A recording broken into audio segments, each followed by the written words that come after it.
Okay, welcome to Bay of Fundy Fortunes. For anybody new coming in, my name is Natalie and I'm here to do the mini readings for this evening. And how that works is you make a donation to PayPal if you're anywhere on the planet.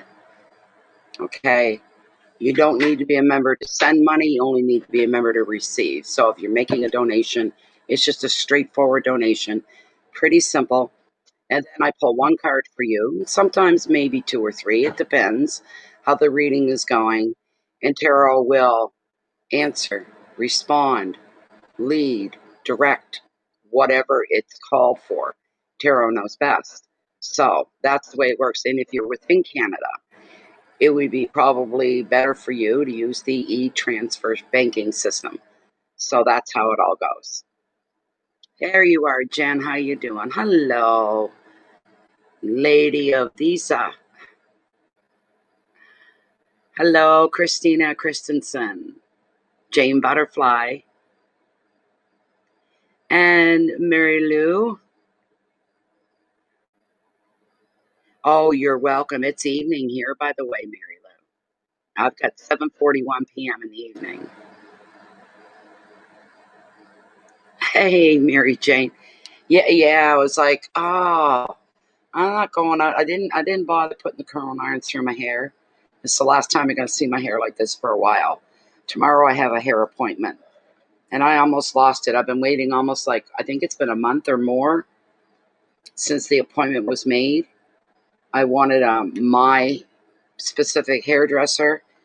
Oh, it was long and complicated. Anyway, I had to wait all this time until the date for tomorrow. And it was all done, not over the phone, but on Facebook, because Coco's has a Facebook page. They do a lot of their business private messaging. So I said, it's funny they never called me today to confirm my appointment for tomorrow. So I brought up Facebook and I went in and I found them. And I said, I'm just confirming my 9:30 a.m. hair and nail appointment for tomorrow, the 25th. A little while goes by, another little while goes by, another little while goes by, and there's no answer. And they're online, and I'm going, what the hell? Do I have to phone there?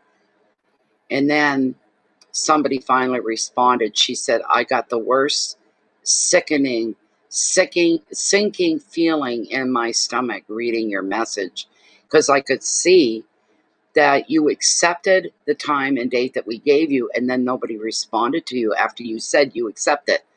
And I'm going, oh, Lord Jesus, I've been waiting so long. She said, I'm going to get you in for the same time tomorrow, 9:30. Arrived just a few minutes before 9:30. It's so that they don't have people in the waiting room because of COVID, right? Never once have I had to sit and wait going in there. It's like I walk through the door, I say, hi, it's me, Natalie, and they go, come on. So anyways, and she said, the only thing is, she said, I have to bring in another hairstylist, because Alicia just doesn't have any openings. Alicia's got a long waiting list, and I'm like, this is a bummer. I'll get the new hairstylist to go and have a conference with Alicia, and Alicia probably has me written in her book and what she puts in my hair and how it's done. It's like a recipe when they create your colors. Same color, identical, the same. Why am I getting it done? And I didn't know that. I expected to have big black roots, or gray roots, and there are no roots. So I said, why am I paying to get my hair done and colored when it's the exact same color? I think what it is if you have your hair color, especially if it's done professionally, but even at home, which I did for 30, 40 years, the color, it changes the texture of your hair, gives you more fullness, more bounce. It just seems to bring your hair back to life. Same color or not, I'm still getting it done. And I'm getting it cut. Not so short this time. They cut it way up here last time. I'm going to tell them just a hair above the shoulder will be fine. So, hello, pretty Tara. Well, welcome. I am Natalie, and I'm going to be your reader. I'm an intuitive reader. This is Bay of Fundy Fortunes. We've been around over 4 years now, and I'm glad you're here. That's nice. Even if you want to just sit back and watch, we don't pressure anybody.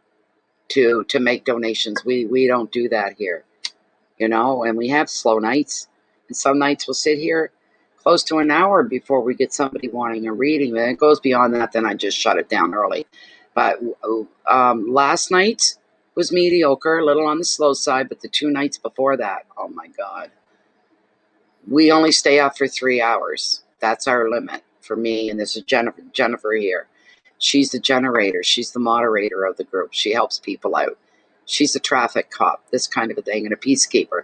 So, yeah, we 3 hours is long enough for both of us. That's the limit right there. You know, I could go on as long as I want, but no, that's the limit. So, and if it's early or slow, too much wait time in between, then we cut it early and we just call it a night kind of a thing. So it's a good group of people that you'll see in here as well. A lot of them are regulars, and they're in here just about every night or anytime. I'm not on every night. I have been this past week, but when I'm on, there are the regulars that come. They're very wonderful people. They're good people. We have some good laughs. We have some spooky conversations and things like that. So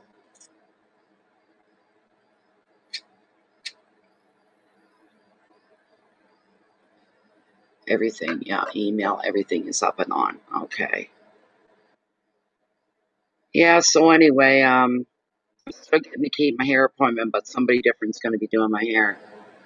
And my nails pissed me right off. They were not growing. I cut them all off, and they weren't growing. I said, screw this. I can't stand looking at them. I hate it. First thing people notice about you, well, there's 3 things: your smile, your nails, and your footwear. That's supposed to be some kind of thing, right? So I'm like, and all of a sudden, the last 5-6 days, they started growing again. I haven't taken a file to them. I haven't shaped them. I haven't done anything. And I'm like, you buggers. I'm all about authenticity and being as real as I can be.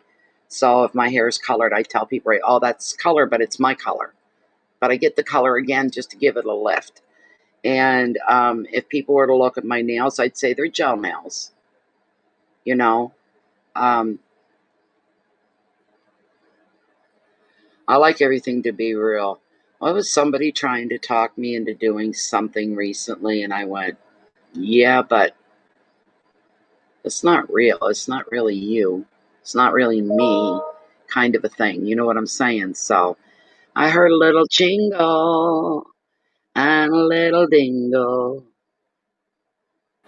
and get back into my inbox. There we go. And yes, somebody's put a request in for a reading. Margaret, Oxford. Margaret, thank you for your very generous donation of $20. That is fantastic. Where are you, Margaret? Come on up front and center. Take the floor. Give us your question. This is great. While we're waiting for Margaret, get the name proper again.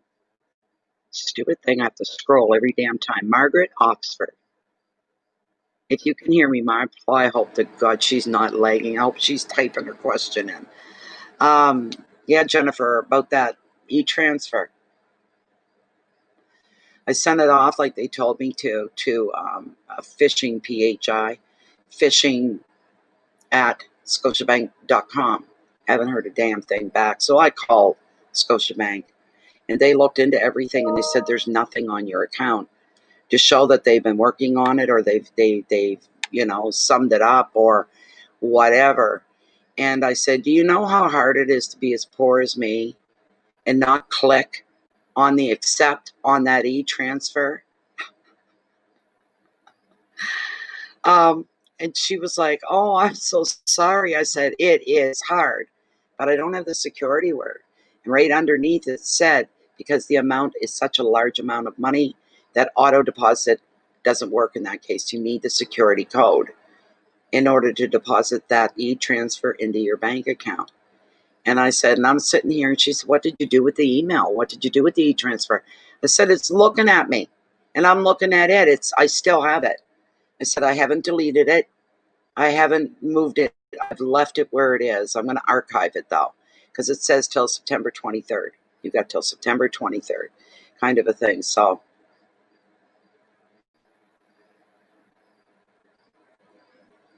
I don't know quite what to do the very first reading, and she's not here. Somebody else just rang through as well. Let's take a look and see who that is. Yeah. Email so much faster. It's so much faster. Oh, there we go. There she is. She sent another 12 cents on top of the 20. She sent me another email. Where are you, Margaret? Where are you, Margaret? Where are you? I don't want her to miss it. All right, I'm going to get a timestamp. Timestamp is 13 minutes. So it's 00 dot dot 13 is what it is. So at 13 minutes, we begin her reading. Her question is, I am not sure if you got my message. I want to get rid of a man who is attacking me spiritually. He is a strong magician, has studied many years and will not leave me alone. Oh, this is too easy. I wish you were right here, Margaret, though. I'm going to put her name in with the timestamp.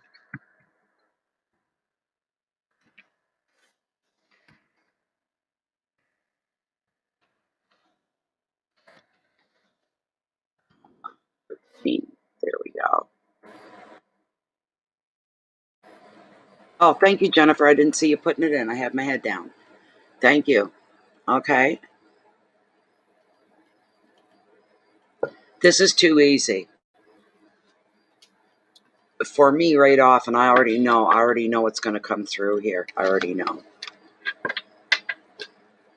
Okay, right off, what I'm feeling here, what's coming through intuitively for you, Margaret, is there's sympathy coming from the universe right now. The sympathy that's coming through for you right now is because of your lack of knowledge on these things. I can tell you right now, I'm wide open to the whole world. I have people that are from every corner of the planet and in between, and then some. I could be left exposed to a lot of things worldwide. I could be like a sitting duck, but I'm not. And there's a reason for that.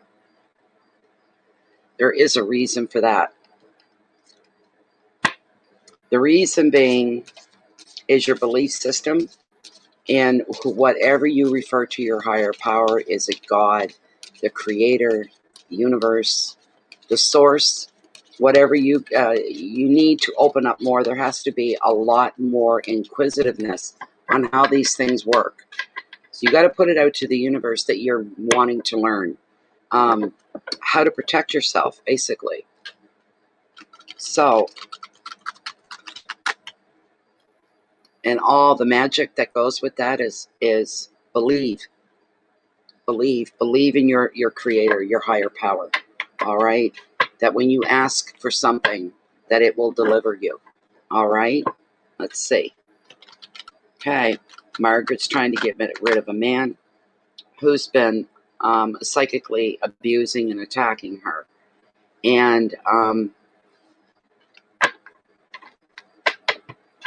Margaret wants it to stop. She wants him to leave her alone, to leave her be.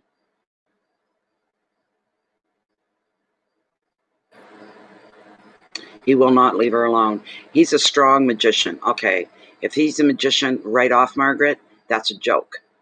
Seriously, that's a joke. He knows how to do fancy tricks. There's no magic. All right. He sounds like he has a very big ego, also, as well as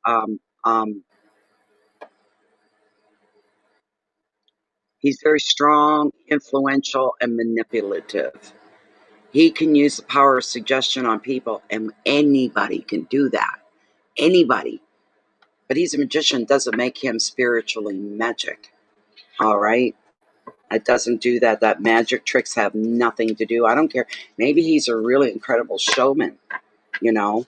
That could be the thing, and he really blows people away, and he's probably top of the line in what he does as far as magic tricks go, but they're tricks. We're talking spiritually here. We're talking energies. We're talking the light, the love, the power of the universe. And I'll tell you right now, the universe won't stop and help someone like him. You want to know why? He can't manipulate the universe or the creator. He can't con them. He can't fool them. Why? The universe literally knows all. And when it comes to individual people, it knows what you're thinking, what your thought process is like, what your brain works like, what your heart works like, what your conscience works like. It knows every thought, every action. If you wish somebody did, that'd be held against you in some way, shape, or form. Universe knows all. Can't lie to the universe. You can't do anything. So if he's telling you this, he is in your head. And basically, overall, if you're strongly affected that badly, you'll be making these things happen that he's predicting are going to happen without realizing it. And that's the truth. That is the truth, Margaret. That is the truth. I agree completely with Spirit on this. Truly, truly do. Okay. So, I mean, that's basically, that's how you get your answer, basically, to your question, but we're still pulling a card. All right, I'm going to cut the deck right here.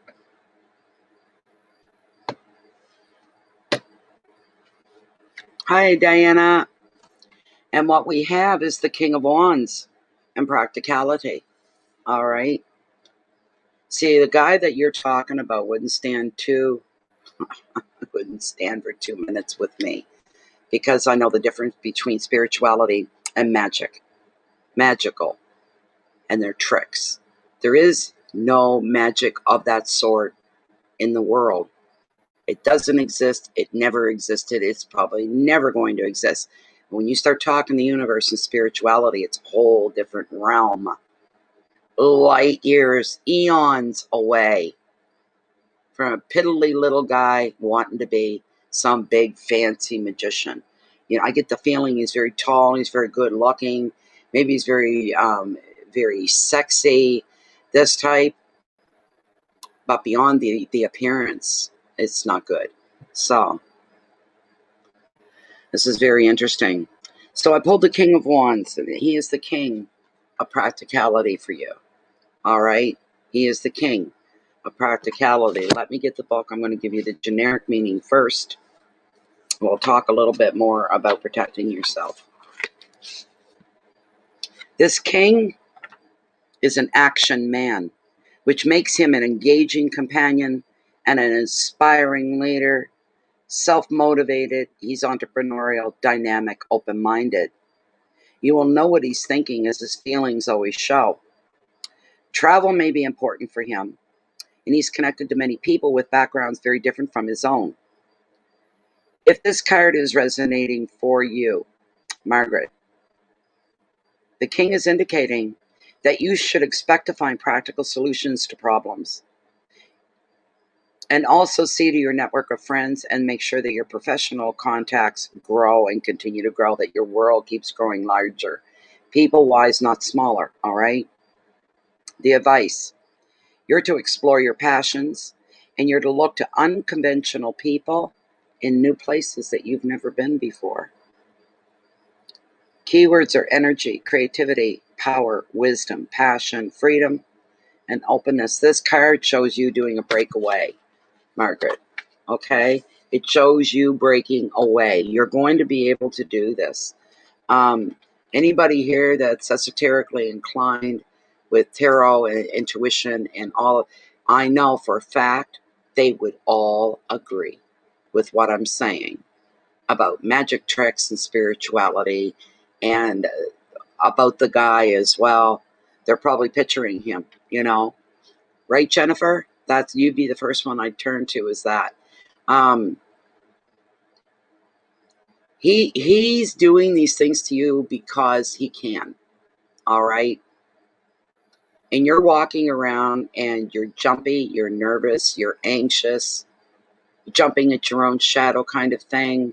You're looking around, looking over your head. You're looking everywhere for things he may be predicting. And it's not. Here's what's going to happen. Even if you hate this man with every fiber of your being, find that much to feel sorry for him. Because I'm going to tell you something right now, and you better believe it. Universe is my witness. That much. Give him a little bit of pity. Because karma comes into the picture. Eventually, yes, karma does. Karma's going to dance all over his head. Karma's going to kick his ass. And a lot of things with the intentions behind it to hurt and disturb you. Those were his intentions when he's setting out these predictions to you. These things are going to come back on him, probably threefold. He's going to go through a very hard, long, difficult time until he learns the lesson of humanity and compassion and the gift of life. Until he realizes this, he's going to go through a bad time. So, Margaret, what you need to do is you need to find yourself a little quiet spot somewhere, wherever you're comfortable, wherever you're free from distractions, other people, TVs, going radio. If you've got a bedroom to yourself, go into your bedroom, lock the door, go sit by your window, open your window, let the cool summer night air come in. Look up at the sky. Can you see any diamonds, any stars? You see the moon, you see whatever. Look beyond all that. If you see these things, it's like looking in the blank space, the black space between stars. Going straight in. Take yourself in. Let yourself go. Allow yourself to float along. And then you stand before the universe. Mentally imagine these things and see yourself opening yourself up to the universe. And don't use the words need or want when you're describing why you're there. Don't use the words need. Don't use the words want. The universe will take you literally. If you say, I want this and I want that, it's going to give you more of what you already got. Okay?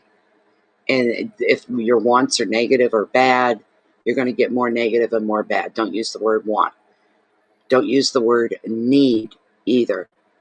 If you say, I need money, I need whatever, the universe is going to go, oh, easy peasy. Boink, there you go. There, now you have more need. Is that what you wanted? That's how it works. You've got to be very detailed. Tell the story to the universe about the man. Yes, the universe already knows about him, already knows about you, already knows about what's going on. But here's where it changes. Here's where the universe sits up and pays attention and focuses on you. When you start to go through the actions of reaching out to fix this problem through the universe, it's like the universe hears its name being called and it goes, yes. And you start to explain. And you start to say things like, remove him. Say his name from my life. Remove his voice. Remove his contact. Remove everything about him away from me. And before you finish, you say, thank you. Thank you for helping me. Thank you for being there. I'm so grateful that you're there for me. All right? You need to believe this. Even if you can envision, this is part of manifestation, envision a dome going around you, your home, your life, and the people that are within the dome. Every heart that beats is protected within this dome from people like him.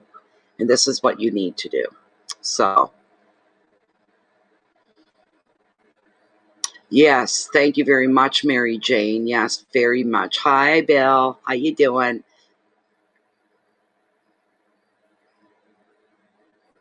Hi, Lasha. Hey. Hi, Trisana Soares. How are you? Welcome, welcome. So that's it in a nutshell. That's how you have to do what I told you to do. That's what you need to do. And if you follow through, if you Google anything like this, you're going to get millions of pages coming up that would talk and touch on subjects like this. So that may help feed you and educate you a little bit more as well. Okay? So Margaret, thank you so much for your beautiful donation, $20. Right on, sister. You're going to be okay.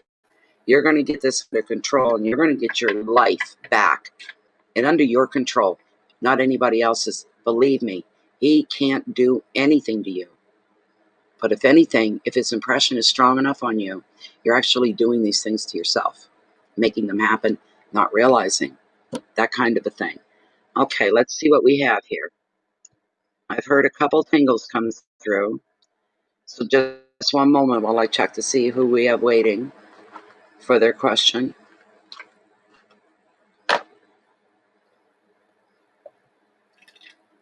Okay. We have up next. Wait now. Was that just her both times? Or is there...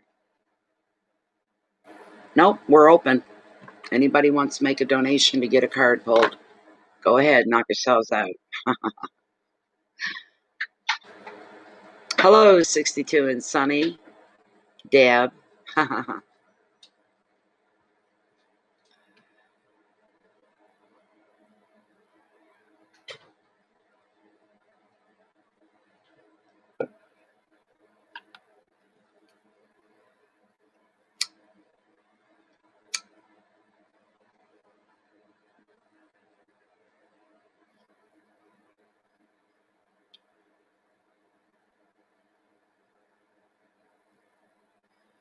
When I hear that, it upsets me when I see people that think that way. Oh, I'm scared. You know, there are other readers, and they'll say I'm under a psychic attack, this sort of a thing, and I just laugh. I go, that doesn't happen to me because I'm protected, and I know I am. I believe it at 100%, and then some. No one psychically attacks me. If they did, it would come and hit them right back, right square in the forehead, right back against themselves. So, another one, Lachey? Sure thing. Sure thing. Whenever you want. If you want to wait till last, then last it will be. A little bit early because I don't want to be sitting here till like midnight, you know. So, I think it was 7:30 when we started. What's it been? Well, I can tell you how long it's been. It's been 30 minutes, 4 seconds, 5 seconds. So we've been here half an hour. So yeah, I started at about 7:30. So I'm thinking 8:30, 9:30, 10:30 at the very latest. That's a 3-hour mark. So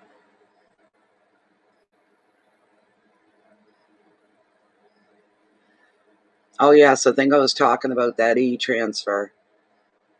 I told the banking whatever on the phone. I said, well, she said, just delete it. It's probably a mistake, and they caught the mistake, and that's why they didn't send the security code and whatnot. I'm like, okay. I said, but I can click on it up to September 23rd. So I'm going to hold on to it. And the night of September 22nd or whatever, I'll click on it just for the hell of it to see what happens. Make myself familiar with it. I don't even remember today now that I think about it. Hi, Mystery. Not a bad day. I was busy today on the phone. I had everything's done so differently now because of COVID. I had to put in for a new prescription to be written for my insulins that I take, and that took a few phone calls. Everything's so different now. Then I had to call the pharmacy and ask the pharmacy to deliver an estimate of my monthly supplies through the pharmacy. I had to get them to do that, so they did it, and it was one thing after another. So I was busy the first part of the morning, you know.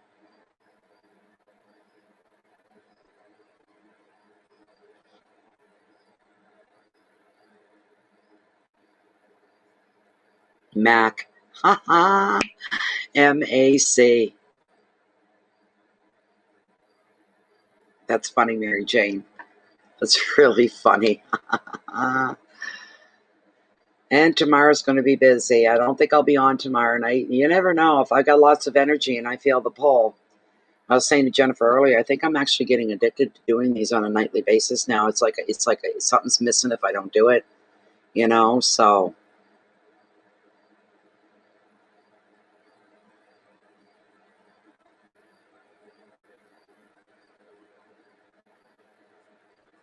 but I don't. I think tomorrow's going to be a long day. Um, I'm gonna be at that salon for a long time. They've got me in for 9:30 sharp. They told me arrive only 2 to 3 minutes before 9:30 because they don't want people taking up the waiting room, whatever. And she's got me from 9:30 to 12 getting my hair done, and I'm going. It doesn't take that long. It takes she's over by an hour. And then I told her because I'm diabetic, I have to have a break between the appointments. So she got me from 12 to 12:30, taking a half an hour, do what I got to do, coming right back in again, and then getting the nails. And the nails take about an hour. So, but still, it's going to be a long day, a really, really long day. Is there better energy, Lachey? I'm glad to hear that. So,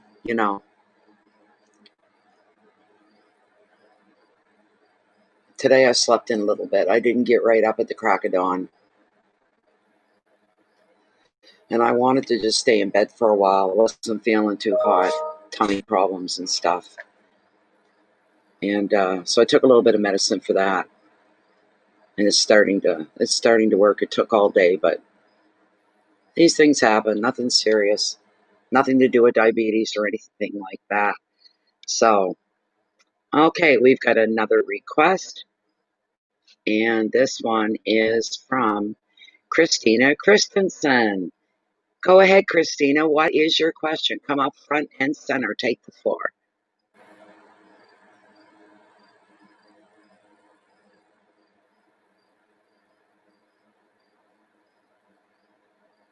Oh, I bet it was warm. Oh, my goodness. Ha ha. Oh, baby Luna. Luna's a sweet little fur ball. You see some dogs, your hearts melt. My heart melts.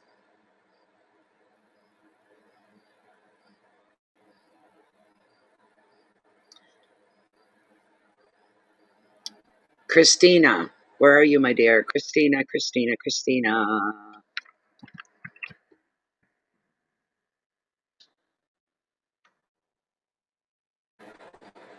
It's so funny because usually, if there's a waiting list, you try to get through everybody, give everyone an equal amount of attention and time.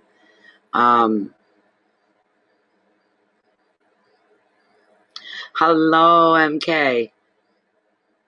And and then these ones come in, ding. I click on, I go, okay, let's go, and there's nobody around. There's one person right now, Amethyst, that I'm trying to call forward. And they're not answering. So really no list. There's nobody after her. Unless you were to donate, then you would be immediately slipped in after her. And if she doesn't answer within the next minute or two, then I would go immediately to you, Amethyst.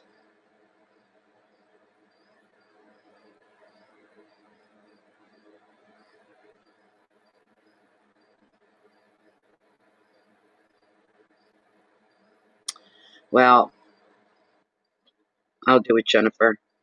If you want me, I can do it, Jennifer.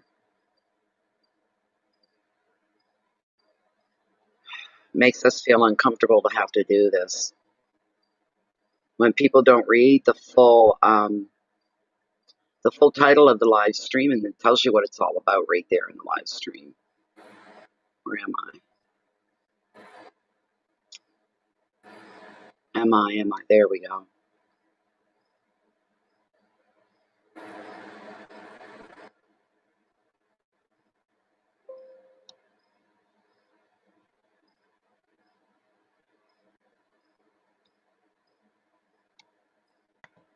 I'm going to post a couple of links here.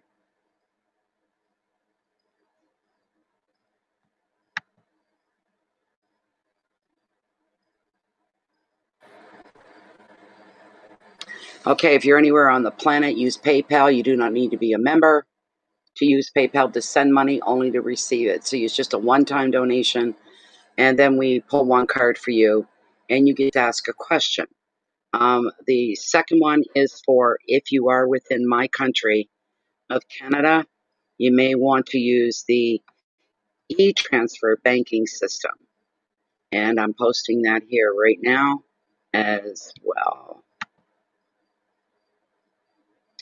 Paste. So there you go. That's how it works. You make a donation, we pull a card. Ask your question.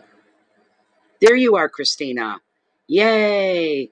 What's your question? What's your question? Question, Christina. Can't get my lips to work.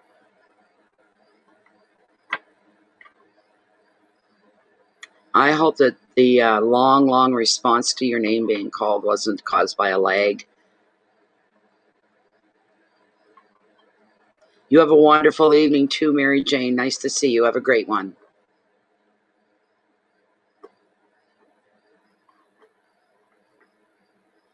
Oh, God, Jennifer, I think she's lagging, and it's a bad one.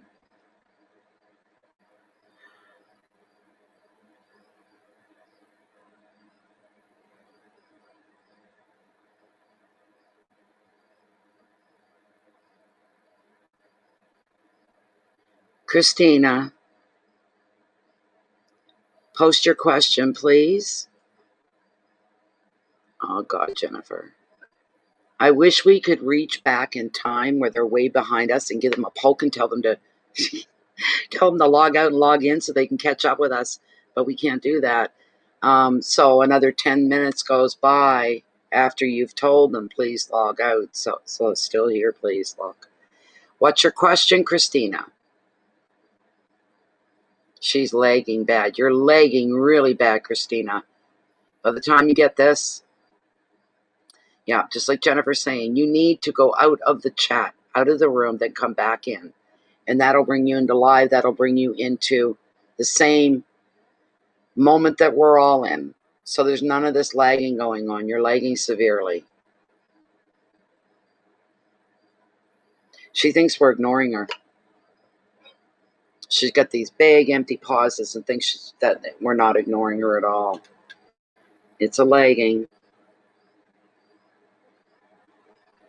If I had some way to click on someone's name and then message them and say, you're lagging, I would do that, but there's no way to do that. We can't reach you outside of the text box. She wrote it already? Oh, not in her payment. Okay. Christina wants to know when the Canadian borders are going to open again. All right. All right.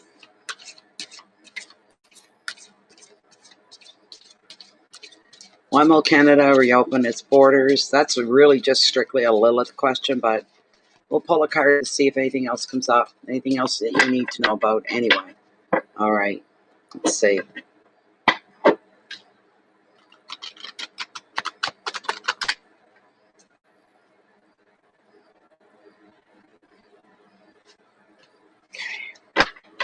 I'll cut the deck right here just to see for fun what comes up. Two of Pentacles came up for you, and however this applies to you, and I hope it does resonate. It is the two of the beautiful suit of Pentacles. Okay. We will get Lilith to get a straight, direct answer for you on the borders.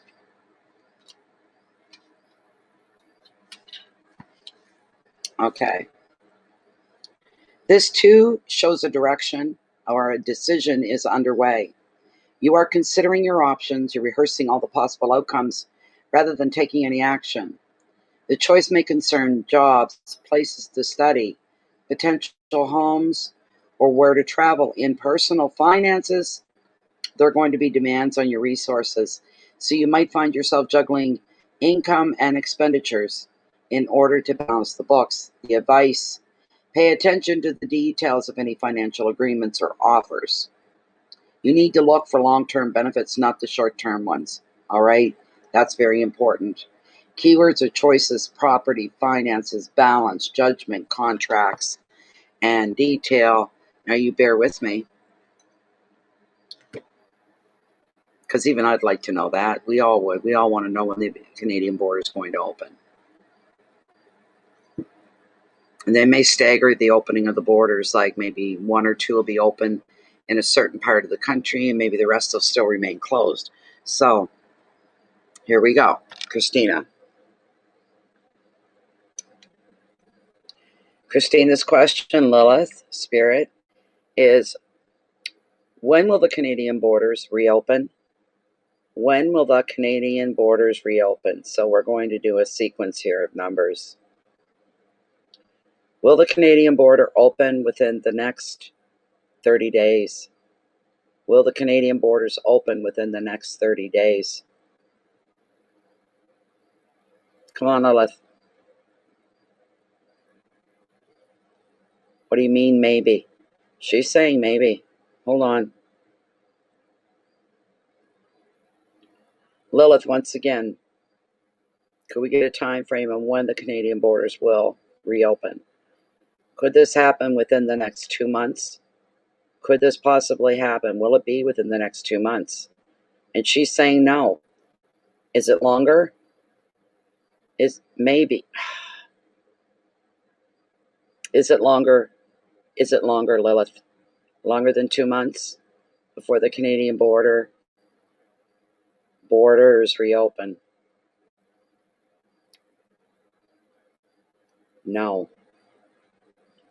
Could they open within 3 months? Could the Canadian borders reopen within a 3-month period? No. 4 months. 5. 6 months. 7 months. 8 months. 9 months. 10. 11. 12. I'm not swinging it any longer. It just looks like there's no end in sight here to the closures on the Canadian borders. Having said that, though, Christina, having said that, this is tarot, the metaphysical, melding in with the everyday life of man. This isn't written in stone. It's a pretty good indicator. Very good indicator. But it's not written in stone. This could change. This could change. And whether it's here or there, I don't know. But I can tell you from living here, and maybe you live in Canada too and you want to cross to the States, I don't know.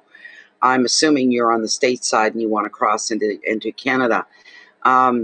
A lot of Canadians are screaming and yelling about not opening the borders because people are afraid. My part of Canada, I'm in Atlantic Canada. Since COVID began and the numbers skyrocketing and people getting sick and everything that went with that, right now we are currently, for the second time, the safest place to be in the world. Well, North America. The safest place in North America is right here, where I live in Atlantic Canada. Outside of that, the numbers are still there. They're still raising, kind of a thing. So,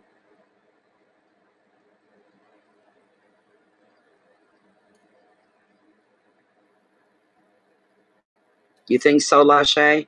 I stopped at a year because this could go on. I could sit here and go 2 years, 5 years, 6 years, So,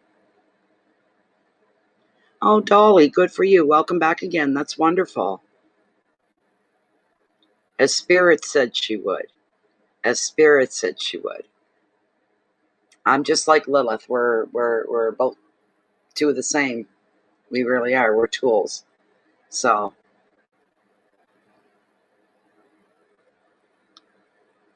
you got 2 ways of looking at it. I can't get to an end. I went to the whole year and stopped. Lachey is predicting a year to 18 months before the borders are reopened. You're very welcome, Christina, and thank you for your donation. It was very kind, very generous. Thank you so, so much. And I think we are back to a standstill again. So that's a hard one. Canadians are yelling about it. They don't want the borders open. And I said this a month ago. It's way too soon. Way, way, way, way, way too soon. Only essential things get in, like truckers. Truck drivers get in. They get to go freely back and forth. They're an essential service. So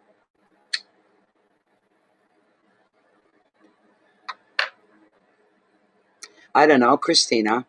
Maybe you should try to hook up with a truck driver and travel and cross. See if you can cross with a truck driver.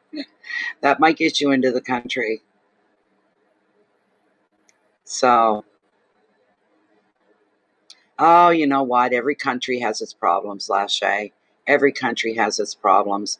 You always have half the country hating the president or hating a prime minister. You either got one or the other, right? And it's always that way. It's always going to be that way. Even wonderful people like Obama and wonderful like the Kennedys, there were haters of them too, and those that love them. You're always going to have that. So you have to kind of do your own geography, your own checking things out to see how things are, you know. So, Christina, yeah, become a part of his cargo. Say you're his wife. Get a mail trucker and say you're his wife. That might get you in.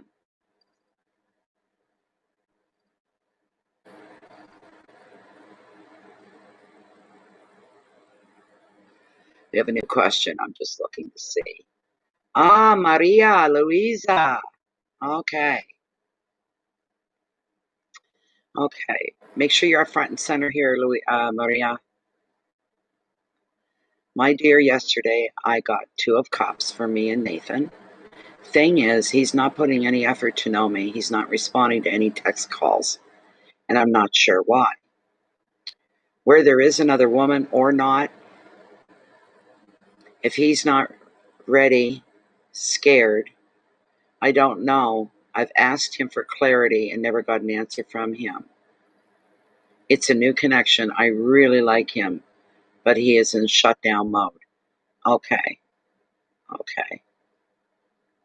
There you are, Maria. Wonderful. Wonderful. Here we go. Good morning to you, Maria. And because you're so far away from me in Canada, we are in the evening hours. It's 8:27 p.m. here right now. So, okay, Maria, what's going on with Nathan? She's not getting any feedback from Nathan. Call you Mary Lou? All right. Mary Lou is not getting any feedback, attention in any way, shape, or form from Nathan. The object of her desires is Nathan. And she's trying so hard. And he doesn't give her anything to go on. There's no feedback, no anything. What's going on with Nathan? What is going on with Nathan?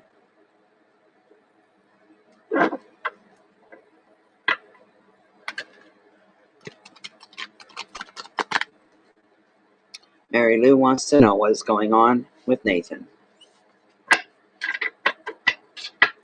I'm going to cut the deck right here, Mary Lou.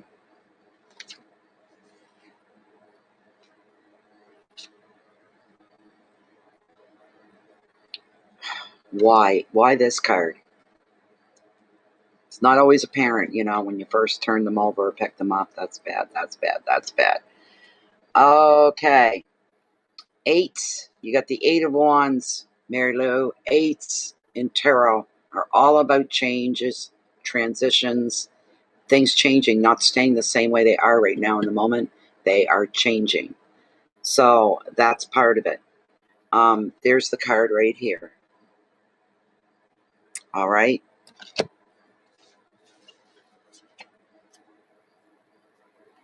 So when the 8 comes up here, all aspects of your life, from love to family to work and to creative projects, they speed up under the influence of this 8.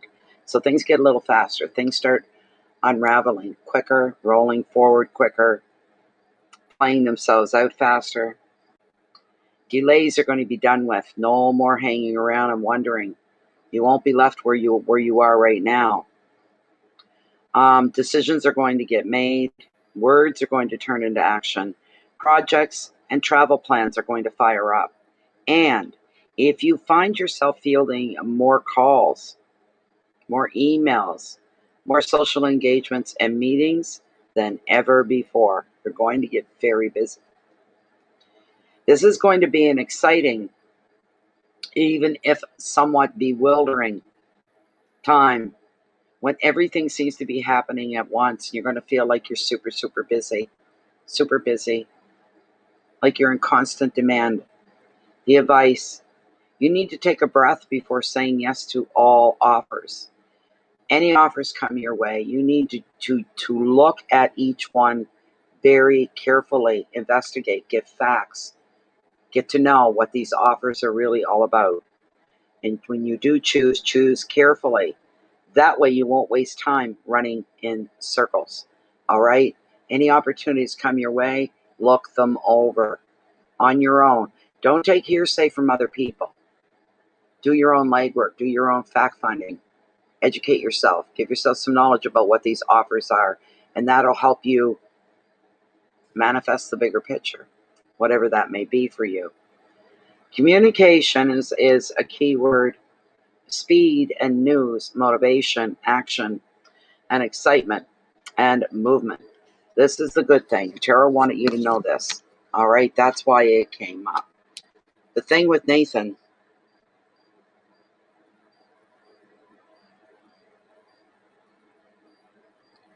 is there anybody that you know of that would not want to see Nathan with you or you with Nathan? Is there anybody like that you know or he knows that would try to? Because it seems to me there's a third party here. It's either your side or his side. And they're spreading around some untruths, gossip, harmful gossip. There's either one or two things happening here. Somebody's talking about him to you, trying to turn you away from Nathan, trying to turn you off from Nathan. Maybe they found something out about his history, his past, something that he was involved in or did that it was not good. So they're trying to say, no, stay away from him. Or it's the other way around. Somebody's feeding Nathan's head with untruths about you. Gossip, slanderous gossip, unbecoming gossip. And based on what he's being told, he doesn't want to be with anybody like that. And in this case happens to be you. But in this case, happens to be all untrue.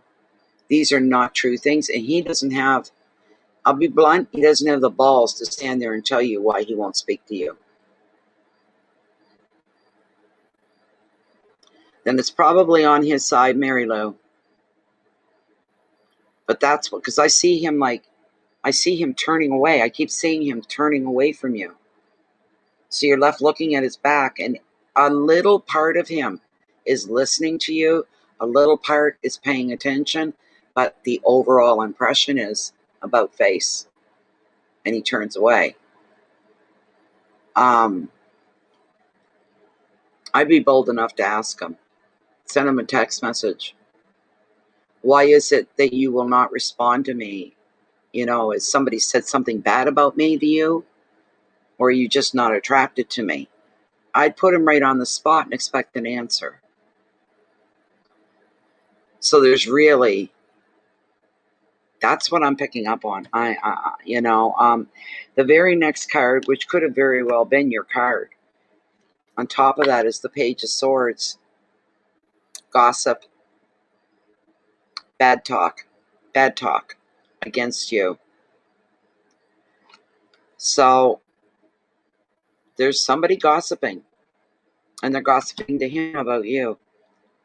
They either want him for themselves, or they know somebody, a close person to them, that wants him. And so this other third party is trying to intervene and put a wall between the both of you. And so far, it seems to be working. You may have to just let it go. You may have to let it go. Let me ask Lilith. Hold on very quickly, all right? I'll ask Lilith very quickly if you guys are going to end up together. Bear with me. All right.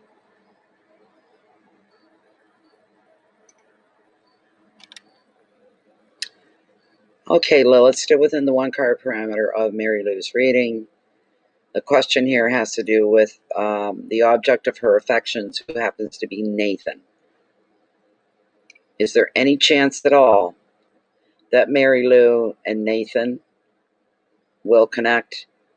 Is there a chance that Mary Lou and Nathan are going to connect and become a romantic couple, intimacy, the whole 9 yards? She's saying yes, there's a chance. How long? Could they come together within the next 4 weeks, a month? Could this happen within the next month, the next 4 weeks? She's saying yes. Could it happen within the next 3 weeks? Could this happen within the no, okay, it won't. So 4 weeks it is. And they're going to come together and be joined as a couple. Thank you. Well, I did the best I could do. So, what you should do, you're going to have to use your intuition, your logic, your common sense, and figure out how you're going to make this happen. Okay? Let your intuition guide you. Ask the universe for guidance. So, but not so bad, because Lilith says 4 weeks' time. 4 weeks' time. You got to find a getaway for him to listen to you, is what you need to do. You got to figure that out. You're very welcome, Mary Lou. It was my pleasure. All right. Thank you so much. Okay, the next person we have up.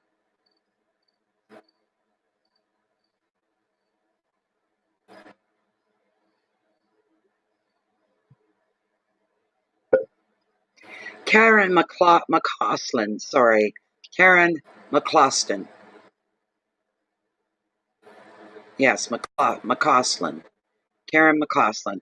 And thank you so much for this beautiful donation of $30. Thank you so much. She is saying, hi, Natalie. Recently you read my husband, Mark, to see if there would be a job opportunity closer for our children. I think I remember that. I think I remember. Would it be possible to look and see when that would happen? And will it be prosperous for him? Okay, where are you at, Karen? I think I remember. Ah, MK. Okay. Okay. All right. Wonderful. Let's find out here. I don't remember speaking to him. I don't even remember his name, but I remember the question. Or most of it anyway. So, oh my gosh, your timestamp. We didn't grab a timestamp. And I have no way of going back. Right now, we're at 1 hour right now. So go back to about 12:40, 12:45, and about there. So that's like 12 minutes, 45. No, at the 12-minute mark. Try going back there and then slowly go through. That's the best I can tell you. Okay. Yeah. Oh, I see, Karen. All right. That's why. Hey, my brain's not that hefty. I'm going, I don't remember talking to a Mark. Ha ha ha. Thank you so much, Mary Lou. Okay, Karen. I want to get your question proper again. Let me look at it one more time here.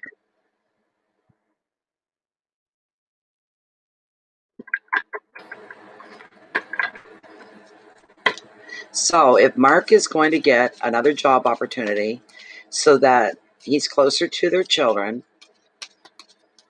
when could this possibly happen? And is it going to be prosperous for him? When could this possibly happen? When will Mark be employed again so that he is working closer to the family? And is it going to be worth the money?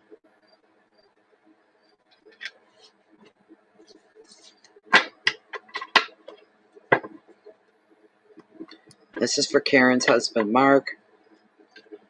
Is he going to finally find a job closer to home and one that's going to pay him well?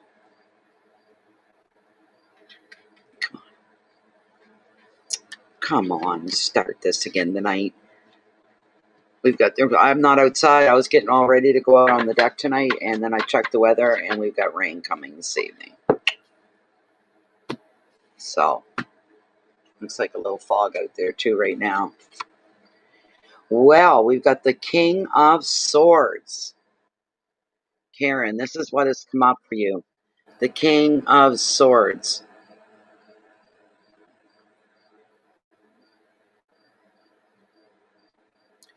And this is a card that represents ambition, which is exactly really what you want to see. It tells me that your husband's very ambitious.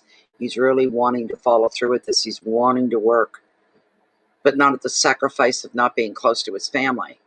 It's got to work out for him. It has to happen for him. That's what I'm feeling here. From you, from him, this has to happen. This cannot be something impossible. It is absolutely not impossible. I refuse to accept that this is impossible. For me to be able to work closer to home, to be with my children, and to be able to draw a decent wage at the same time. So, there you go. And he's a real family man, and he's a good husband. I feel that about him as well. Making sure his family's happy and comfortable and content is extremely important to him. Very, very important to him. So let's see here.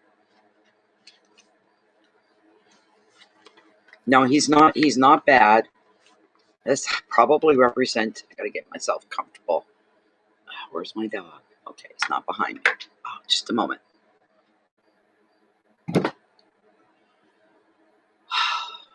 Just bear with me for a sec. This is your husband through and through. Through and through, this is your husband. I know it is.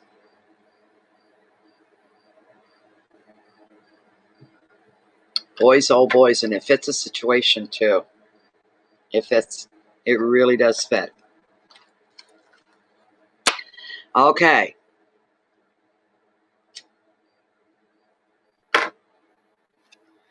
He's fantastic. He's really, really, really fantastic. We'll do the generic side, and you're going to go, oh my God, that's him, that's him, he's that way, he's that way. This man is very clever. He's very clever, and he's often, the book says strong leader, but I'm feeling self-starter. He's very much the self-starter.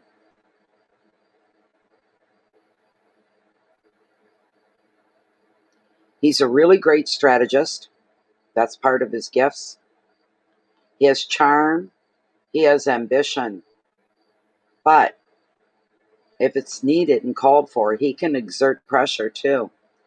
Why? Because he's impatient to succeed. He just wants to get this done. Let's start this. Let's get this done, is what he's doing. That's how he's feeling.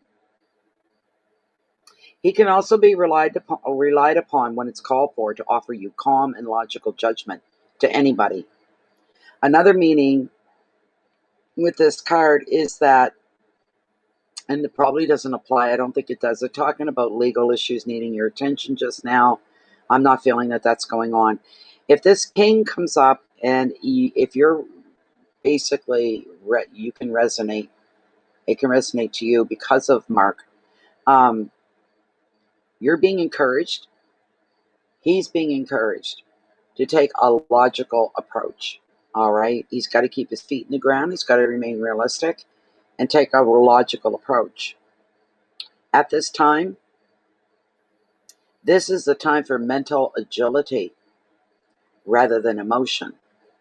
Mental agility rather than emotion, because it's a sword. So, the advice, he needs to look to the facts before he makes a decision or accepts an offer even. Keywords are fairness, balance, incisiveness. There's decisions, there's strength, there's justice, there's support. He has got a lot of good qualities that are going on for him beyond the shadow of a doubt. What a good guy. What a good guy. You're very lucky, Karen. Very lucky. Is he Mr. Perfect? No. But probably about as close to perfect as you ever expected. So that's a good thing. So then we're going to find out if he's going to get a job and see when.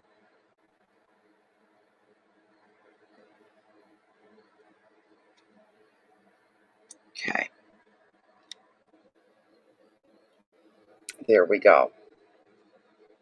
And the other thing, if he can find a way, if he's got a mission in front of him, as in finding work, oh,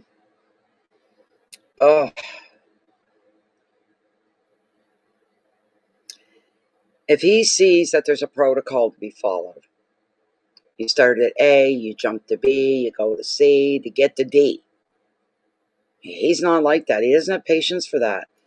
That's where his strategies, his gift of being a good strategist, come in, because he can figure out a way to go from the point of A right into D and skipping B and C. If he can find a way to do that, he does that. So the question here, Lilith, is for Karen. And Karen would like to know, is her husband going to get it? Well, he is going to get a job, but is it going to be closer to home? The next job that Mark, Karen's husband, starts, will it be closer to home, to the children, to the family? Oh, go away. No. Is this going to be temporary? Will this be something temporary? She's saying yes. Okay, I'm going to stop here for a second. So what I'm picking up on is that, yes, he's going to get a job, but here's what's going to happen. He's going to feel like he has to take this job, but it'll only be temporary because it's too far away still. But he's not going to turn the job down. He's going to continue to work, continue to bring money in, continue to do his best. All the while, his main goal and main focus is finding a job equal to, if not better than, the one he's going to be doing, but is closer to home for him. I'm almost feeling like he's going to take this job because he can't refuse it. It's too much money to refuse. Therefore, it's going to take him away for a little bit longer. Can we get a rough idea here of when Mark will acquire what he needs, what he wants? A job that pays well, that's closer to home, to the family. When will this happen? Could this happen within the next 6 months? Come on, Lilith. My arms aren't even. I hate that when they do that. Hold on.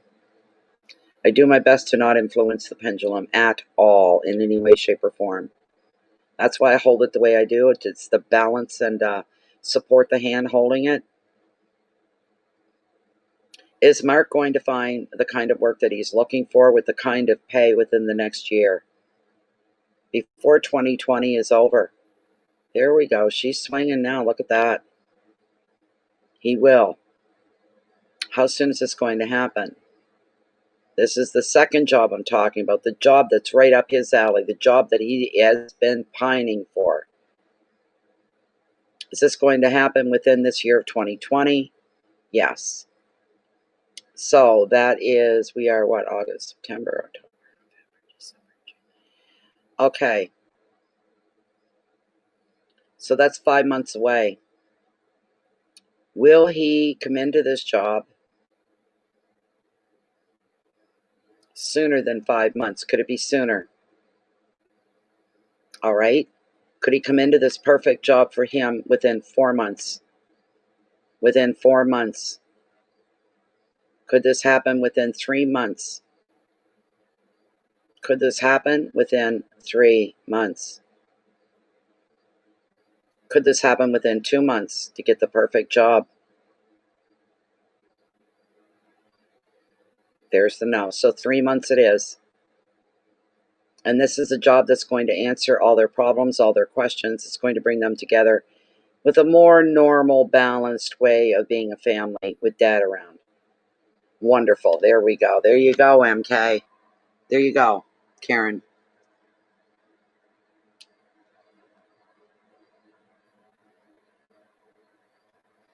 There you go. There you go. There you go. He is, so this first job that's going to come up, he's going to feel compelled, like, I better take this. Because we don't know where we're going yet. We don't know what's going to happen, but I'm going to continue to keep my goal in front of me so that we can get this to come together. So that's what might happen. He'll tell the employer, oh, yes, I'd love to have that job. I would love to work there. And then say nothing else outside of that. So when the other opportunity comes up, it'll be a surprise for the employer. But he's going to do what needs to be done. He's going to protect his butt, kind of a thing. You're darn right he never gives up, and I know that, and I've got a really, really strong intuitive feeling for you, Karen. It is strong in me right now. There's a feeling of fulfillment and contentment. There's a bit of butterflies because there's some excitement over something good happening.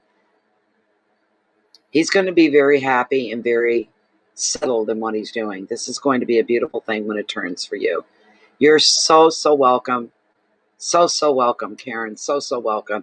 That was a real pleasure doing that reading. Thank you so much for having me do it. I enjoyed that because I like how I feel right now. I'm feeling it. It feels so positive. It feels so good. It feels like, what? It can't go any other way. It's going to go the way it's supposed to go, the way he wants it to go.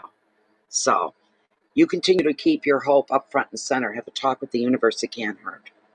Thank you so much once again. Okay, let me take a look. I heard a dingle. Let me see what we've got.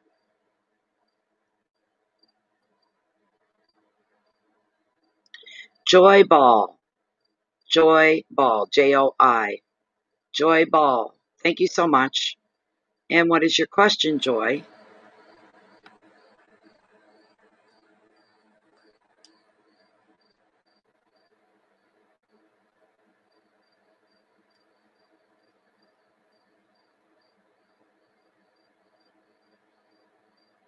Welcome, happily ever after. I hope you enjoy even just watching the many readings.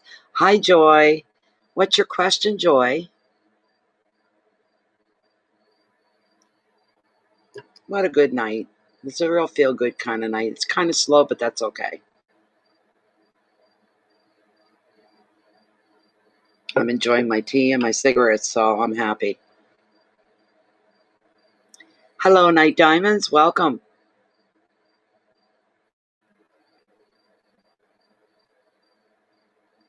Okay, here comes Joy with her question. Joy is saying, I am in a new relationship and things are moving fast. Is this in the right direction? Very cool. Very cool indeed. All right. This is for Joy Ball. She's in a brand new relationship and she needs to know, she's stating that things are moving really, really fast. Is this the right direction that they're moving in? So, there. Thank you, happily ever after. And Jennifer's just posted the information as well. She's, yeah. You can go through PayPal. You don't need to be a member to send money in PayPal. It's just a one-time thing. If you're in Canada, that's if you're anywhere outside of Canada on the planet, anywhere. If you can reach PayPal, you can do it. Doesn't matter where you are. If you're within Canada, just use the e-transfer system. And that is my email address, natalietapley@live.ca. So, Joy's wondering.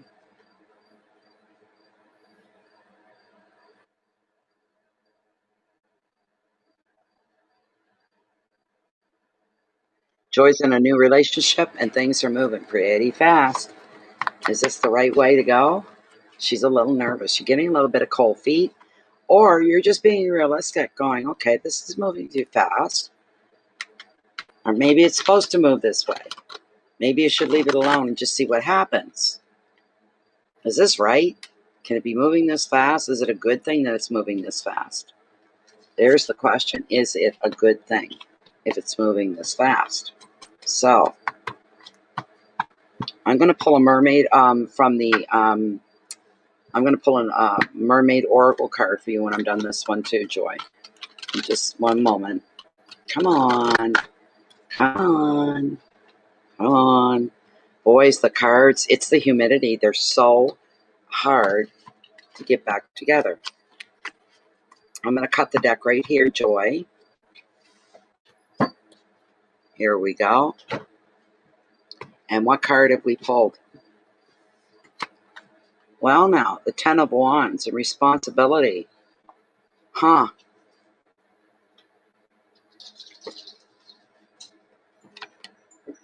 Oh, boy. You know how I say I'm making a habit out of checking the next card? Because that could have easily been your card.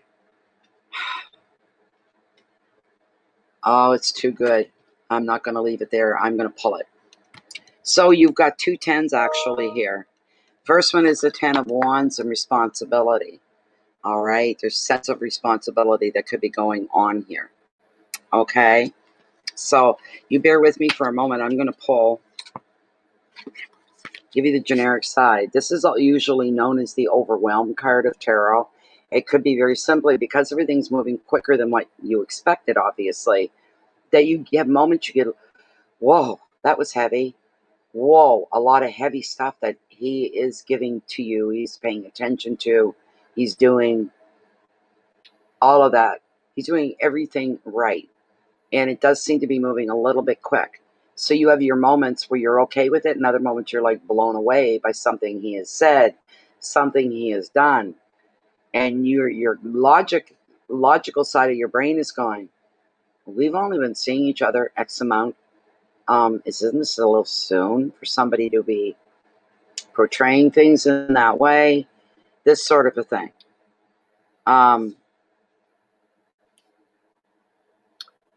Boy, here's the thing. You have far too much to do and to think about. There may be pressure at work or on the home front. You're so absorbed in the detail, you can't see the bigger picture, and you can't discern what is essential at this point because you're overwhelmed. Another meaning is that one person or situation, he's taking all your mental energy, okay? To the point, maybe he is moving a little fast for you. You may have to very carefully suggest maybe slowing things down a bit if you're getting that overwhelmed. You got to think of yourself first, right? But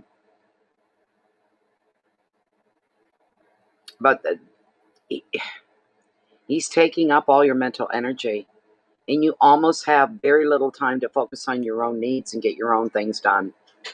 The advice: set some boundaries to reduce the stress. You may need to say no in certain situations. You may have to come forth, but if you put things tactfully and in the right way to not discourage him, he may be the type that gets overzealous, overexcited, that he jumps ahead in things. This could be a good learning experience for him as well, to know that you still feel the way you do, but no to this or no to that, not right now, maybe later, but not right now. And try not to show too much anxiety or stressful emotion. If you're telling him that you are so, you praise him up, you were so considerate, you were such a giving person, you're such a loving person, I love being with you, I enjoy your company, but I'm busy, I still have my life, and some things, they overwhelm me, and I'm afraid I'm going to disappoint you. So if we could hold off on a couple of moves or a couple of things that maybe he is suggesting, you just say, if we could just hold up a little bit, could we do that so I can lower my stress? There's a way to do things like that. So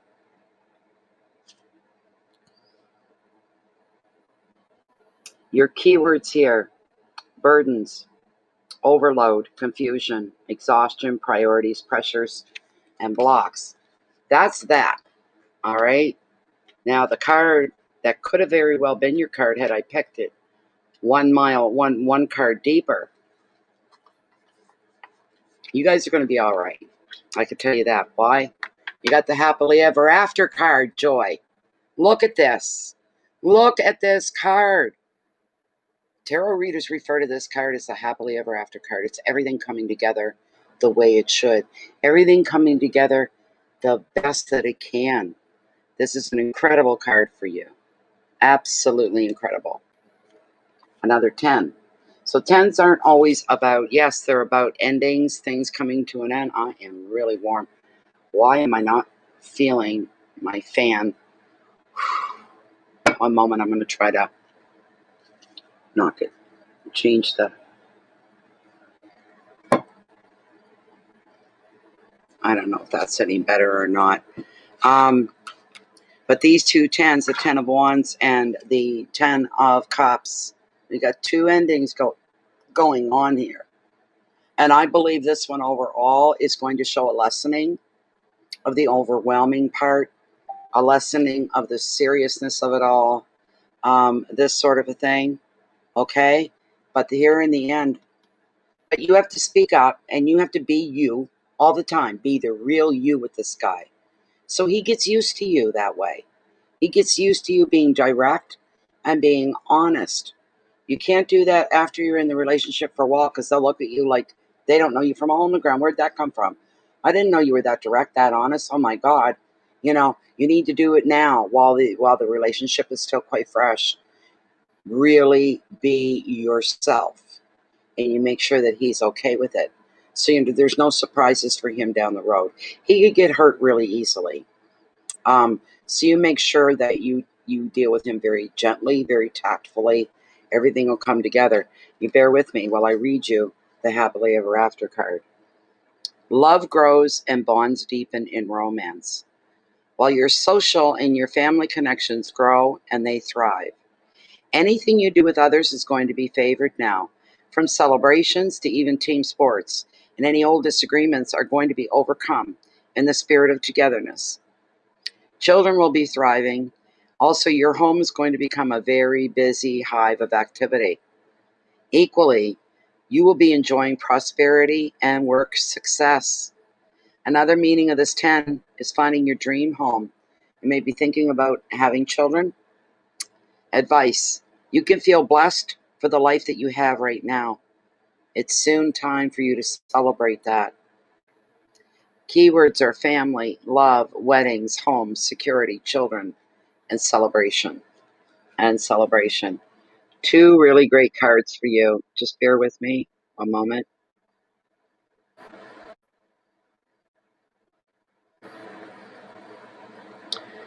Maybe, and I don't have any right now. I'm going to get out a bowl.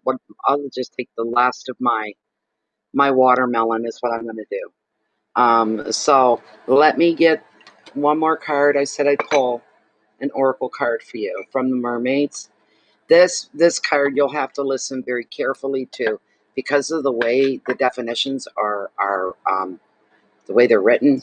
One sentence can go on for like 6 lines. It's crazy. So if you see me and hear me stumbling a bit, that's why. Okay. This is still for Joy. What do you have in store for Joy? What does Joy need to know about? What does she need brought to her attention? Okay, that's soon. All righty. There we go. Yes, I do. I do have cheese. Hold on, I do. Wave of power. A surge of power, upswing in energy, and exhilarating movements. What a pretty card. Card number 42. And I still have the definition here to give to you. Okay. I'm going to, where's the book? Where's the little, that's the book. What am I doing? God almighty, Natalie. Ah, right on it too. Look at that. Didn't even have to dig for it. Isn't that something? Okay, here we go, Joy. It is time for you to seek out and optimize the power of natural cycles, as a great wave of power is gathering. And instead of being a voyeur as it passes by, watching and observing, as you have done so often before, you can now catch this wave, rise up high, find yourself traveling and moving at a great pace through the many changes that you have long sought to make. That was all one sentence. Whole paragraph, what I tell you. New sentence. This is a time of triumph, of harnessing and directing, of asserting your will and knowing what it is that you want.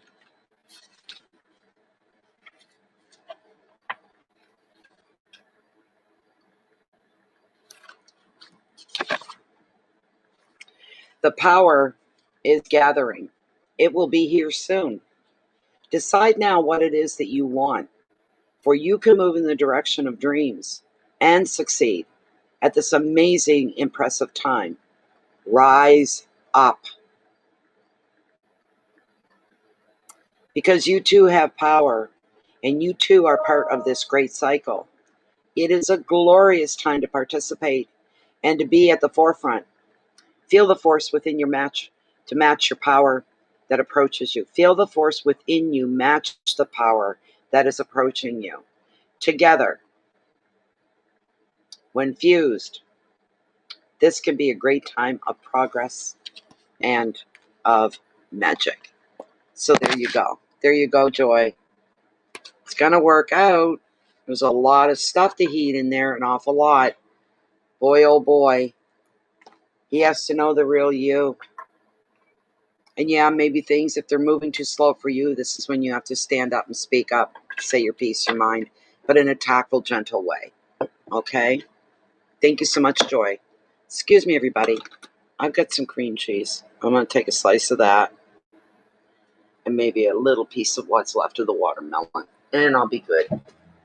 Just bear with me, guys. Baby, I'm going to step on you. You little bitter. You little bitter. I love you. You're my honey. You're my baby.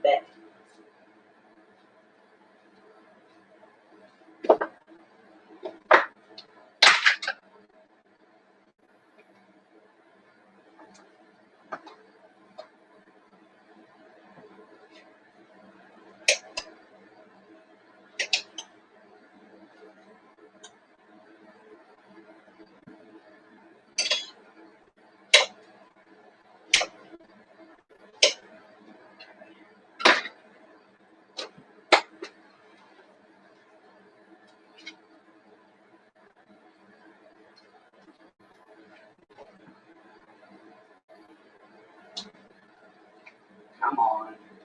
Hurry up. There we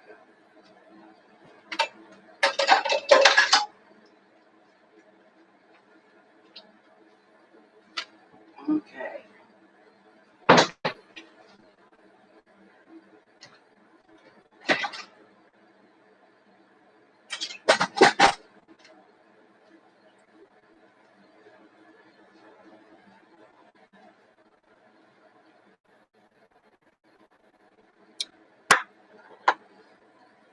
All right.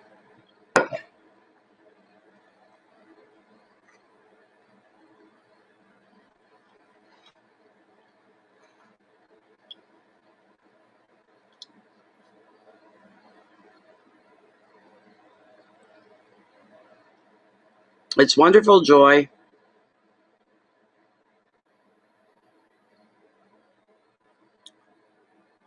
Okay, Lache. Sure thing, my dear. I gotta get a piece of paper towel to cover my mouth. When I have to talk with my mouth open and talk with my mouth with food in it. For heaven's sakes.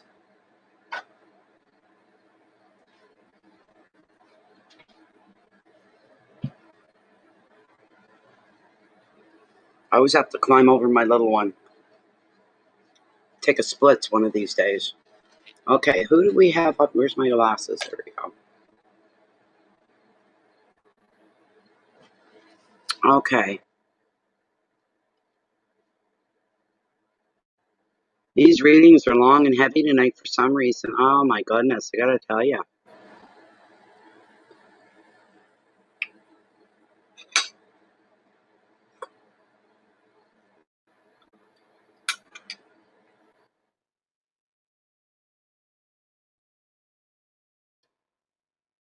Up next is Camille. Thank you for your donation of $10, Camille. It's very kind of you. Thank you.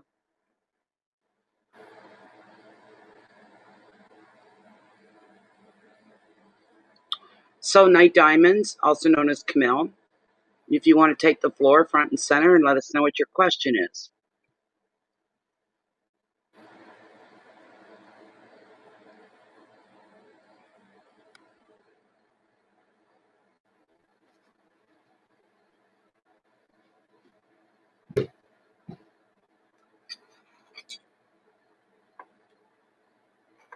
Sorry for eating in front of you guys. Jennifer's making me do it.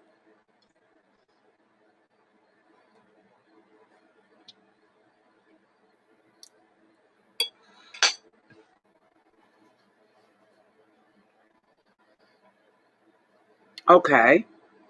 Just give me a minute.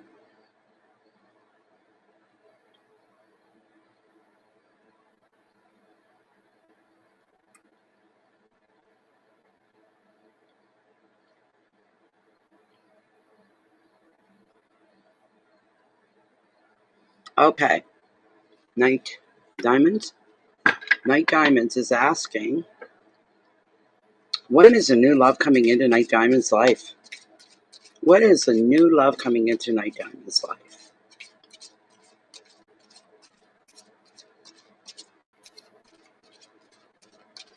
Oh, that's sweet, MK.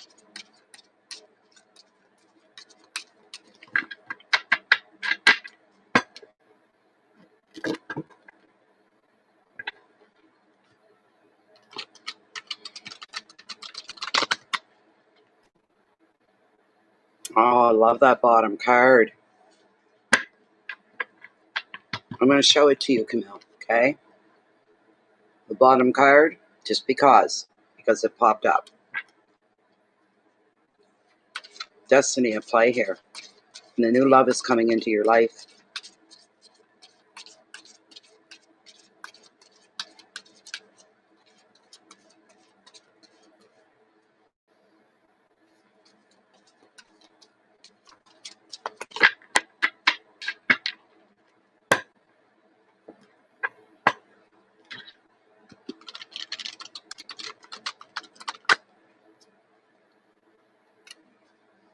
When is the new love coming into Knight Diamond's life?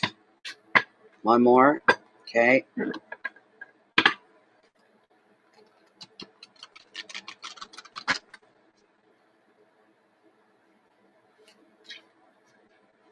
Hey, Janie.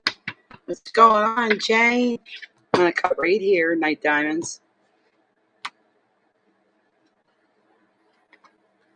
Well, Knight Diamonds, we got the Knight of Pentacles and loyalty is the prompt on this card. The Knight of Diamonds. I'm probably going to pull a Mermaid of the Oracles for you as well. Oracle of the Mermaid, sorry.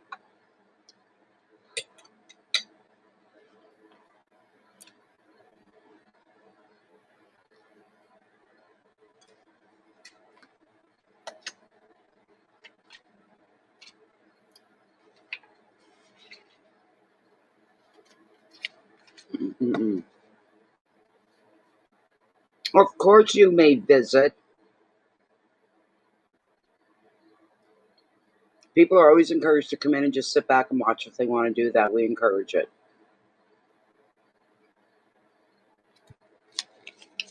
Knight of Pentacles. This knight, he's not dashing. He's slow because he's steady. This guy plans his moves with care. He may not even be all that charming, but he's very loyal and very trustworthy. So any offers that he makes can be taken seriously. Sometimes he just shows up in readings to show a good business or investments and projects that have good future potential. If you're talking about property, he's associated with choosing the perfect home. That could be his life, that could be his career, could be real estate of some kind. This is the right time to make a serious decision about your long-term future. The advice, hard graft, may not be exciting, but the results are going to bring you some great fulfillment. Keywords are order and planning, trust, work, property, investments, progress. I'm not done. Hold on. I'm not done.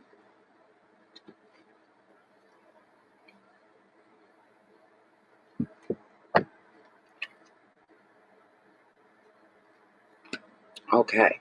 Just bear with me for a moment. I'm going to pull Lilith in. Dum, da, dum, dum. Oops. Let me pull Lilith in.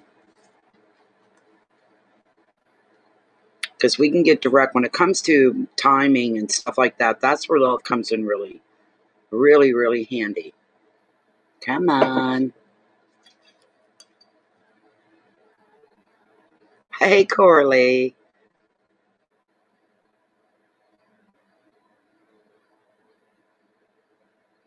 Oracle Mermaid. That's right. Okay. All right, Night Diamonds. Still within the parameters within Night Diamonds, one card draw here. Night Diamonds question is about acquiring a mate, meeting somebody, having a nice loving relationship romantically, intimately. Is there someone coming into Night Diamond's life that will bring benefits to her life overall? Is there somebody new coming into Night Diamond's life?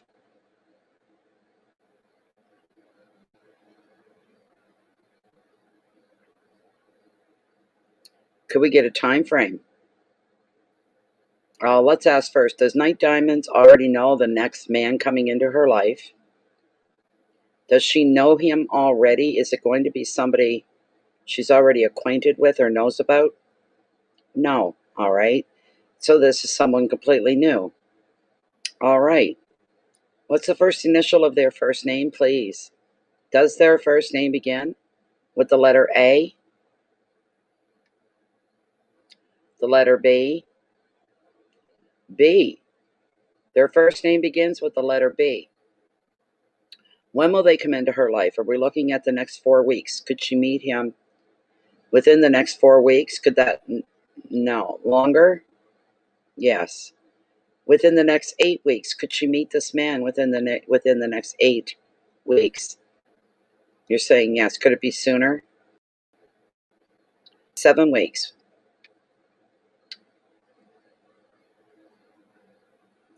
7 to 8 weeks. 7 to 8 weeks. Night Diamonds. And his name begins with the letter B. So there you are.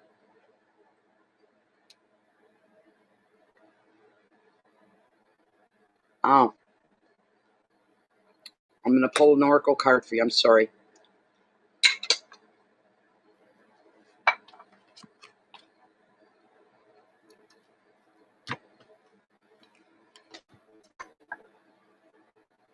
This is for Night Diamonds. Looking for love in her life. What do you have to add to this, if anything at all? Or anything that's going to benefit Night Diamonds in her life? Anything she needs to know about? Come on.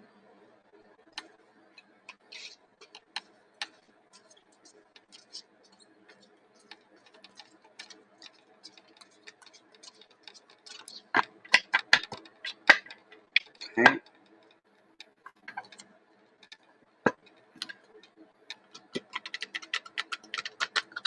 You have to listen to the wording with these cards very carefully. Once the stream is done and YouTube formats the live stream so that it can be replayable, you may want to come back and listen to it. All right. Which card have we got for Night Diamonds? Experiments. Manipulation of nature, forcing change, cruelty in the pursuit of knowledge, and arrogance. What on earth is this? This is card number 33. Good number.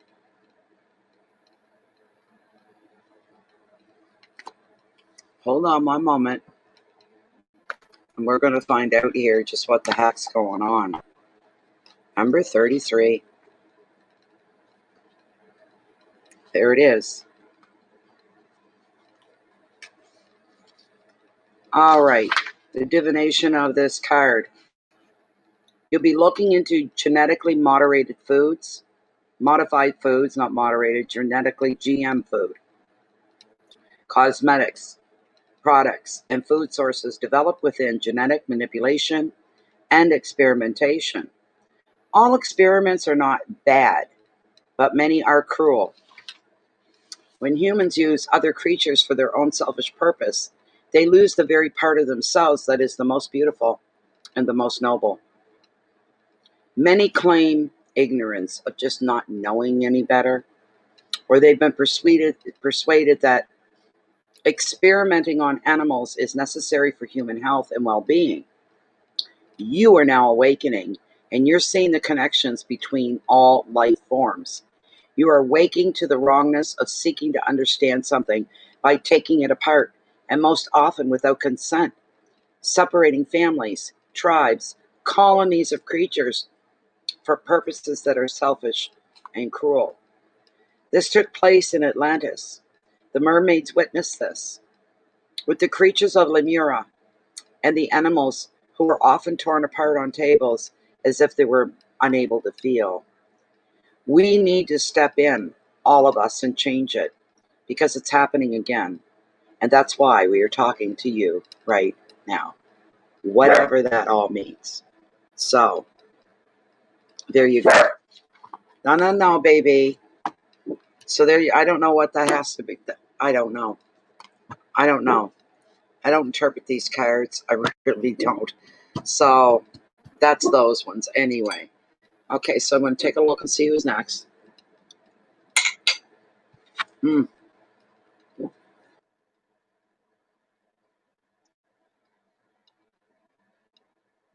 you, Camille, very much. Got one more here.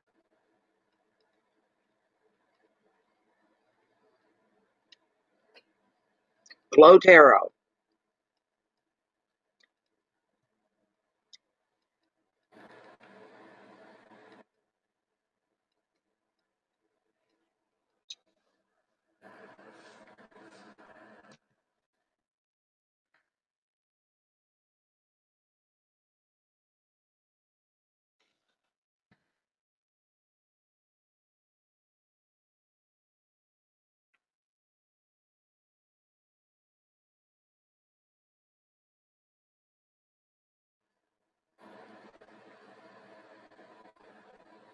Really nice diamonds. Yay, I'd love to hear that. Oh my goodness, I'd love to hear that. That's fantastic. Okay, go ahead, happily ever after. What's your question?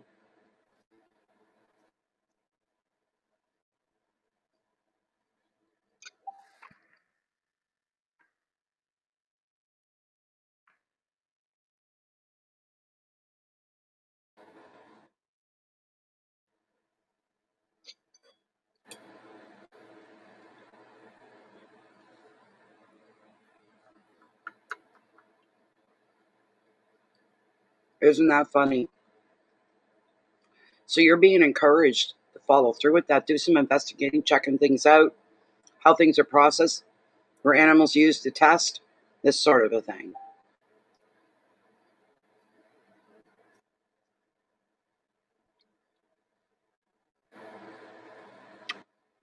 Okay, all right.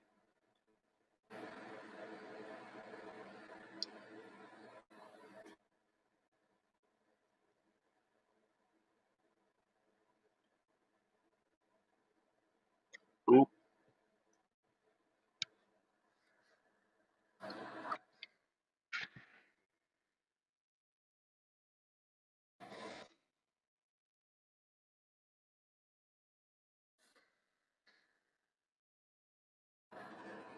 not any better. Not any better. There's a lesson in life. You get what you pay for, right?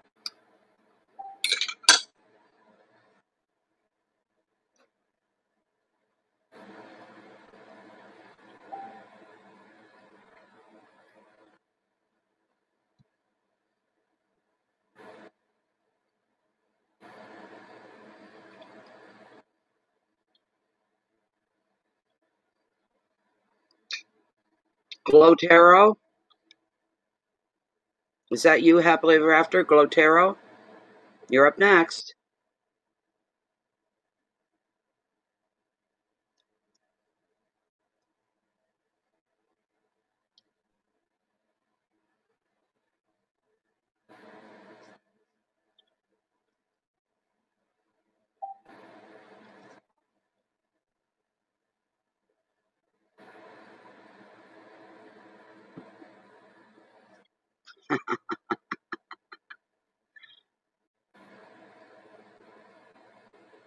Yes, the watermelon is good, and I'm just getting down to the last finally of it. I've been living off it. So, Glow Tarot, could you please put your question in?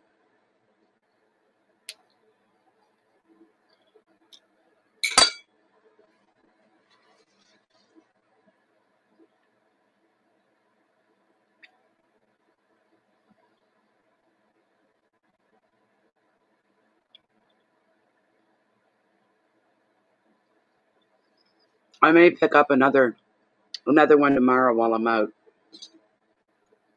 I got to take a big advantage of this trip to town, getting my appointment and then getting to the grocery store, stocking up on some stuff if I'm able to do that while I'm in town. That way I don't have to take another trip.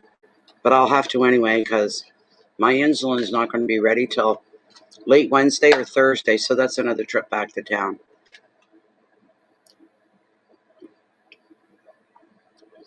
Glow Tarot, what is your question, please? Yes, my nails are going to be done for sure. I'm sick and tired of looking at them. They're just starting to grow again. As soon as I threaten to do them, they start to grow. Where is Joe Tarot? Happily Ever After, or whatever her nickname was. Where is she? She's lagging.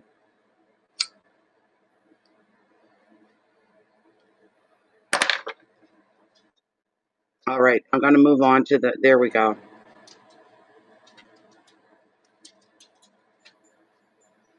All right, there you are. Thank you for your $1 donation. Let's see what your answer is going to be.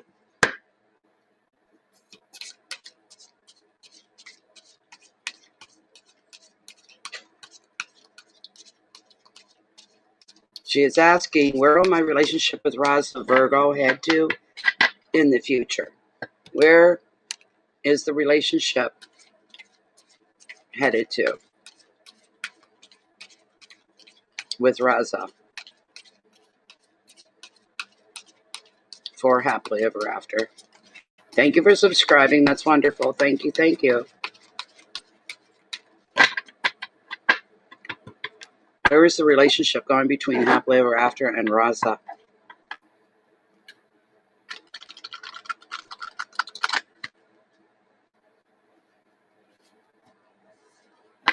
Don't know how it happened again, but it happened again. Destiny. I'm cutting the deck right here.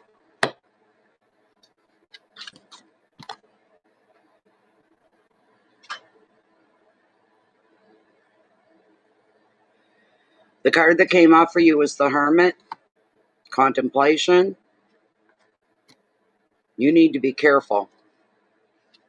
You need to think through what you're doing, and you are going to get to that point. You're going to make a decision if this is going to be a yay or a nay situation, if this is going to be a go or a stop. The reason being, the very next card that I would have pulled if I want off by one card is this one. And he's the worst card you can get as far as men go. All right? He could take advantage of you. He could use you to fulfill his own needs and his own wants. But the first card that got pulled is the Hermit. All right?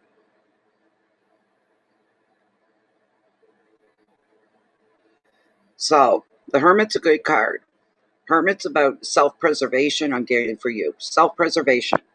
So, where you've got to take care and look after yourself first. You don't leave yourself at the disposal of another person and their convenience. You don't do that. There's things you have to think through here.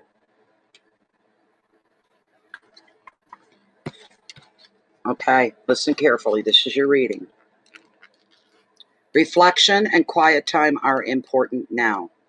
You may need to study, contemplate, or simply spend time alone to process everything that's happened recently. This may be a welcome retreat, or you may feel lonely, depending on your circumstances. However you experience the Hermit's solitary influence, just know that you are being guided by your own inner light, and you will not get lost in your thoughts, and you will not be alone forever. Additional meaning of the card: distancing yourself from certain relationships that could be overwhelming you. Try not to resist aloneness, because it gives you time for contemplation and time for healing, to find the answers that you need, and to also know yourself on a much deeper level. Keywords are thought, retreat, travel, inner journeys, solitude, seclusion, and protection. You've got to take care of you first. If this is representing your Raza, if that's representing him, this is not a good thing. You're going to have to sit back and take an objective view of your relationship with him. Look at it objectively, and what do you see? What if you were your own best friend looking in on you in your relationship? In all honesty, would you say, congratulations, good for you? Would you say, whoa, this guy's up to stuff. This guy is all about himself and only himself. He may be sweet, he may be charming, he may make your knees melt, but the consistency of him, he's very self-centered and he's very, very vain. All right? It's all about him first, and you need to stop and you need to think about that. Before you wish for it to go on into anything else, you've got to make sure. All right? Yeah, you better be careful. That's all I can tell you. You have to be responsible for your own heart. Getting broken or healing or falling into love, you've got to be responsible for that. Okay? You just have to make sure that he has qualities that you're able to live with and that they're easily acceptable. You've got to learn, how does he make you feel every day? Even on depressing days or bad days or days that have events happening. How does he handle stress? How does he handle you when he is stressed out? These are the things you have to take time to think through. You're very welcome. Okay. Just don't let your empathy be taken as a sign of weakness and to be used, all right? So, who do we have here next? Or do we? I don't think we do.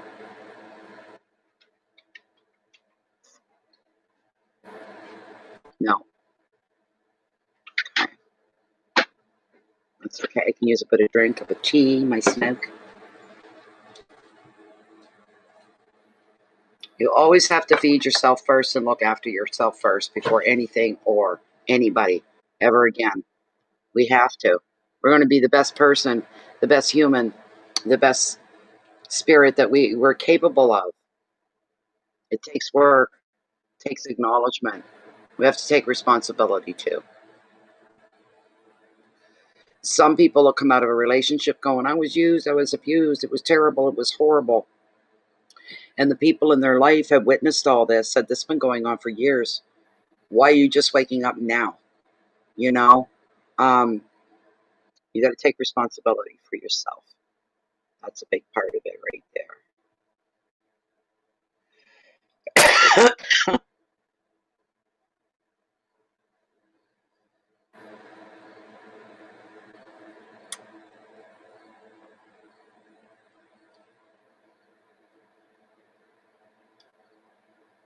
Yeah, you had children involved. That makes it a little bit different. Your tolerance has to go a little bit farther for a little bit longer when you have your children involved. That changes the water on the beans, as they say. Yep. Because there's the other side of it too, Lachey, right? You can't be the type of person at the drop of the hat go grabbing the kids and packing up and running off because of some one incident. You know, if it's everyday stuff. Now, I'm not talking murder or robbery or anything like that, or affairs. They would be reasons to leave and run. But other things, if things aren't going their way, somebody's got a habit that drives you crazy. There are some things that you put up with, you have tolerance for, and a respect for the differences between you. When does that get out of hand? Where's the line drawn for you? You have to find out where the line is drawn for yourself and what you won't let anybody cross over. So,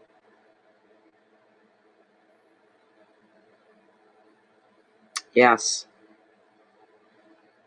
And yes, you need to have room for forgiveness for yourself. Absolutely. Take it as a lesson learned.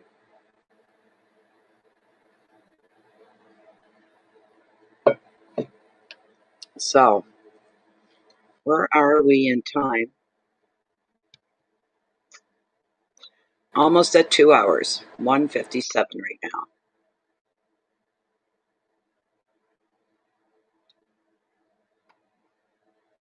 I mean, some people will never leave a bad relationship, a bad marriage.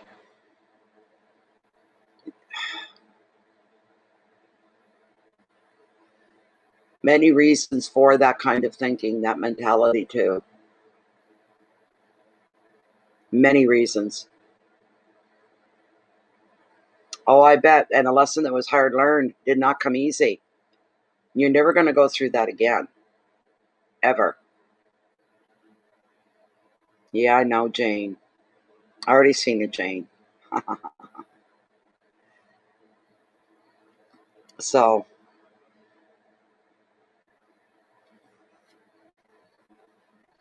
Janie, you've been through it all. Jane Nickel is, she used to be local. She lived right in the city here. We met each other when our kids were just little. They were in grade school. We've been friends ever since. So it's been a long, long, long, long time.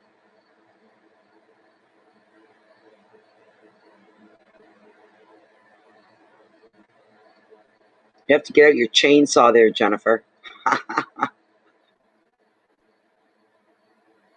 So there's nobody waiting now. If anybody's looking, they want to get red right away. But don't make a donation and then hang your phone up or walk away or anything, because you'll be right up. You'll be right up. You'll be done immediately.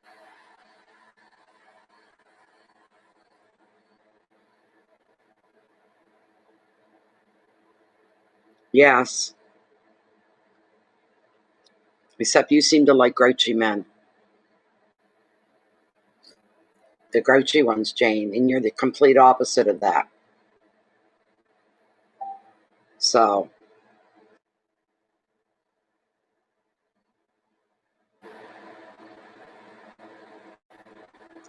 um, no. No, it's okay. I don't think that person has been exposed enough to know. So,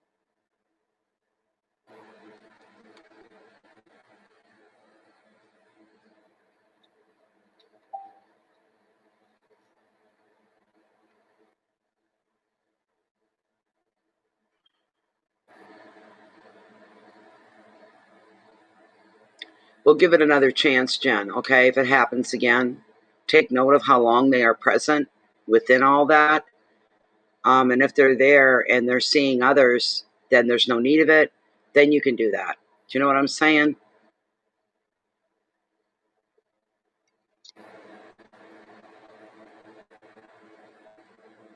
Stay for the kids. Yeah, that's a bad thing too.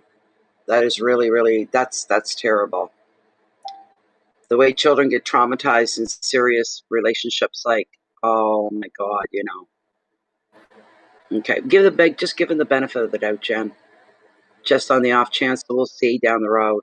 It'll show, the truth will show soon enough. So,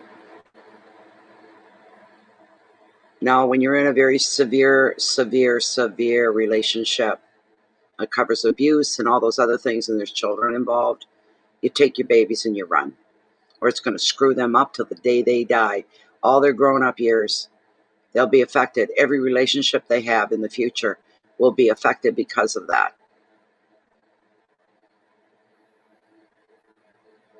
No, that's okay, Lace. That's okay. That's fine. Not a problem.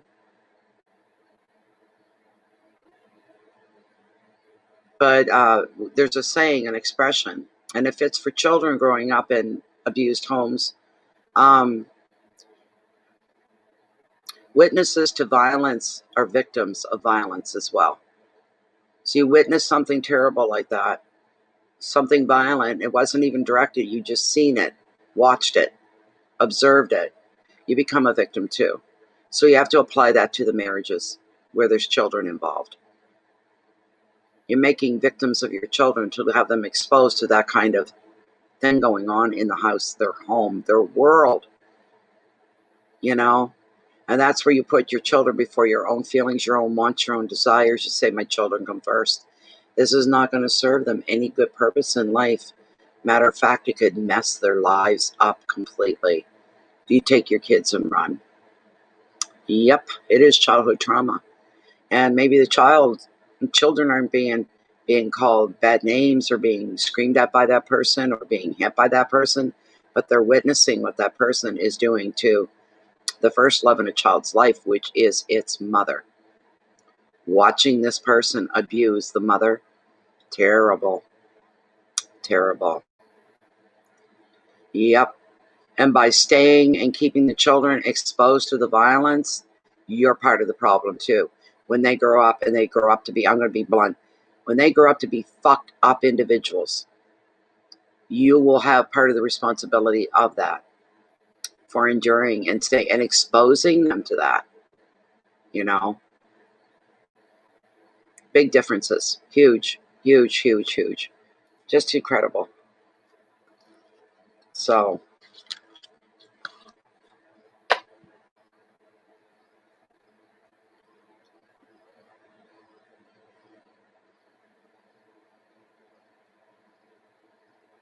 good for you, Lace.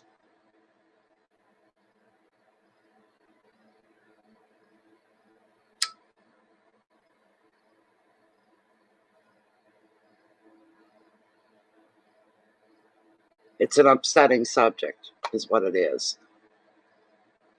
Kids usually do hide. They don't want to see that, you know. And then you get that narcissistic parent saying things like, oh, I never hit you. I never called you nasty names. The only one I went on like that was your mother. Had nothing to do with you, and I didn't do anything to you, and they think it's okay. Justifying what they've done.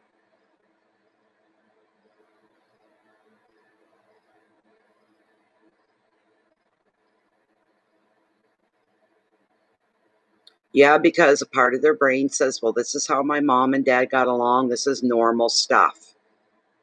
They see so much of it that becomes normal.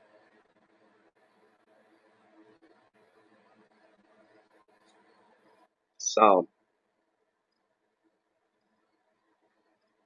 we are at 2:05. We're down to 55 minutes left to the stream. Yes, that's true. A lot of girls, they want someone just like daddy.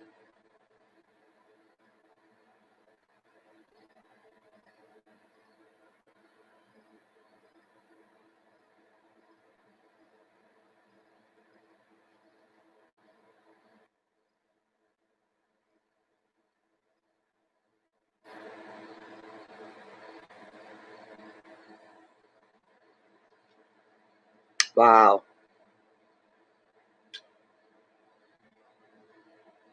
Isn't that something?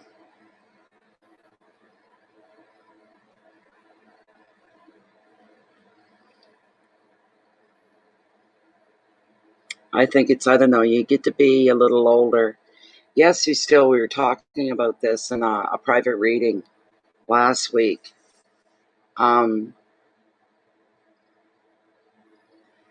How for most people, they get older, they hit their 60s, and we see an awful lot of women alone and single, right? There's a reason usually for that. Do they still have passion? Yes, they carry passion. They'd love to share that passion with somebody that they could fall in love with, and all the beautiful things that can go with a beautiful relationship. Women still yearn for that. They pine for it. They ache for that. Unconsciously search for that. That's all still there. That doesn't go away.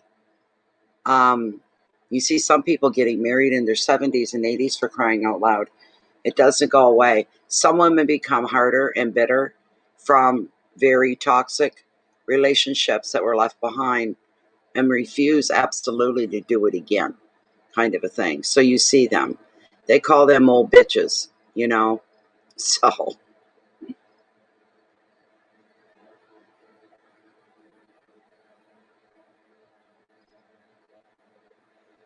And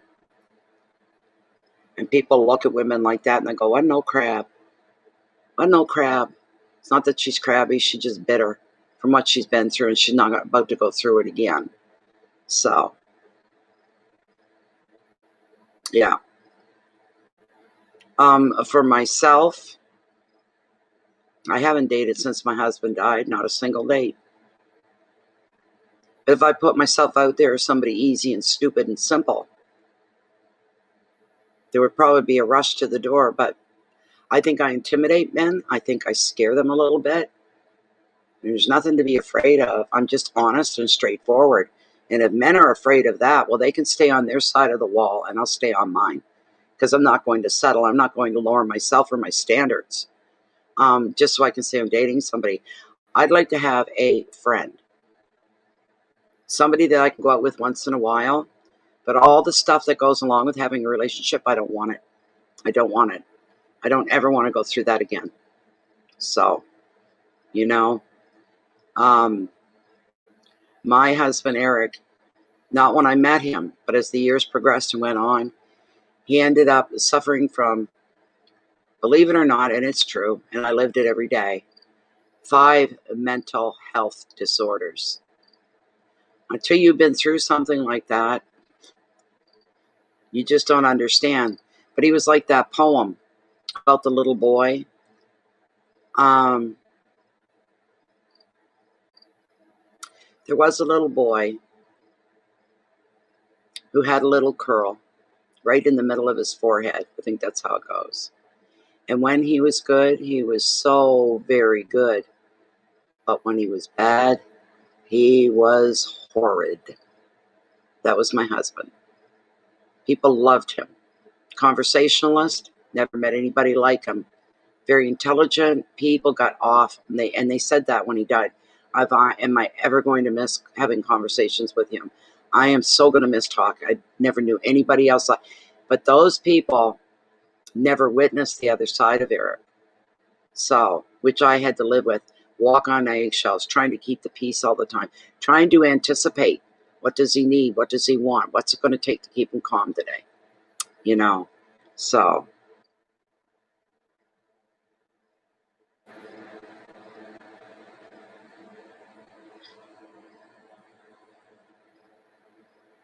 that's just it. Nobody's doing that to me. So I think I scare men is what it is. Because I've had even men ask me, why are you still single? And, there's been some time gone by. Why aren't you with anybody? Why aren't you at least dating? Why? I just come back. I go, men are scared of me. They're afraid of me. Why? Are you bad? Do you beat them? You got a reputation for? No. I'm honest and I'm direct. Usually my honest and directness is kind of matter of factly. I'm not screaming honesty at them. I'm not being verbally abusive. It's not, they just can't handle straightforward observations, answers, things like this. They really can't. And if that's going to be the case, then I guess I'm alone till the day I die. So,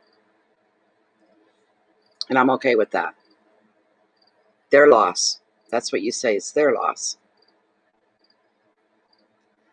What they don't know about me is how easygoing I am, how much and how high and how long and how strong my tolerance level is. There is a line. I've got a line. Cross that line, and we've got a problem. And I'm the first to tell them we've got a problem. You crossed the line. You know, that kind of a thing. So, but I'm very easygoing. Very, very easygoing woman.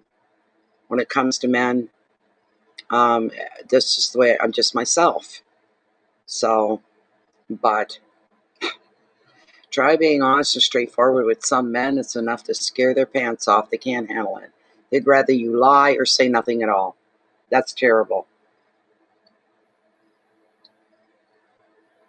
I will not play stupid for anybody. Not for anybody. Never, ever.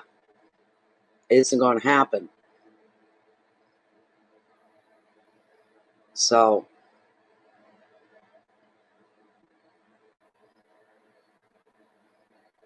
I'm lucky in a lot of ways. My father was my stepdad. He raised me from the time I was 3. Him and I were like best friends. He was my dad. My mother was the bad one. My mother was the instigator. My mother was the violent one. My mother was the hateful, cold-hearted one. See, and he was treated badly.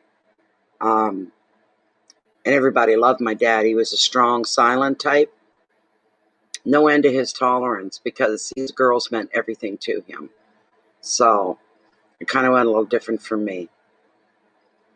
If you know what I mean. So, but my dad was proud of me and he loved me like there was no tomorrow. He was my dad. So, and life is less without him.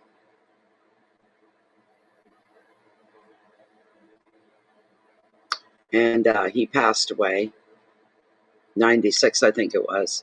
My mother's still alive. She's 81, and she's a sociopath, diagnosed as a sociopath. So, yes, he was, Jane. And Jane, you were the one that gave that honorable title of sociopath to my mother, So, and she's still that way. If you push her buttons, if you don't agree with everything on her, oh my God. 81 and still a fired up, cranky, nasty, mean, cold-hearted witch. No other way around it. So, one story I remember, Jane, that you told me about your dad. Don't be sorry because you hit it on the nail. He was in the hospital. Remember that story you told me, Jane? I remember it to this day. And I don't know if he had heart surgery then or what he was in for, but he was in for something. And you were visiting. And he liked the intercom to buzz the nurses. And at one point, he did it when you were there. He hit the buzzer and they said, "Yes, Mr. Nickel, what can I do for you?" "I'll be calling you." Do you remember? I still remember that. And I still laugh about it. Yeah. Yeah. Your mom was the night. They were day and night. They were day and night. Yep, your heart. "I'll be calling you." That's what he would sing to the nurses over the intercom. What a great guy. He was a music lover, and Jane took after him for that. Jane can sing, like she can sing the birds out of a tree. Jane took herself to church a lot, belonged to a church, belonged to choir, sang in the choir, and she became a nurse because of her dad, and he had a heart attack when he passed away. And at one point in Canada, in the city of St. John, in our newer hospital, they set up a brand new heart wing. And we got the top #1 heart surgeon specialist in the country to run this. Jane got hired on. The reason she became a nurse because of her dad. The reason she wanted to work in the heart unit was because of her dad. But then everything was good for a bit, and then everything, protocols, management, protocols, procedures, were making it ethically hard for Jane to remain working there. So eventually she left there and went to work in something else. So, yeah, I don't use my pipes anymore. You know me, Jane, I can't sing online. I can only sing from my gut, and it's loud and it's strong. So I can't do that online. So, but I had the radio going today, and I always belt them out at home. So, no, I know you don't, Jane, and I know it hurt you terribly to leave the heart unit. I know that it did. Yeah.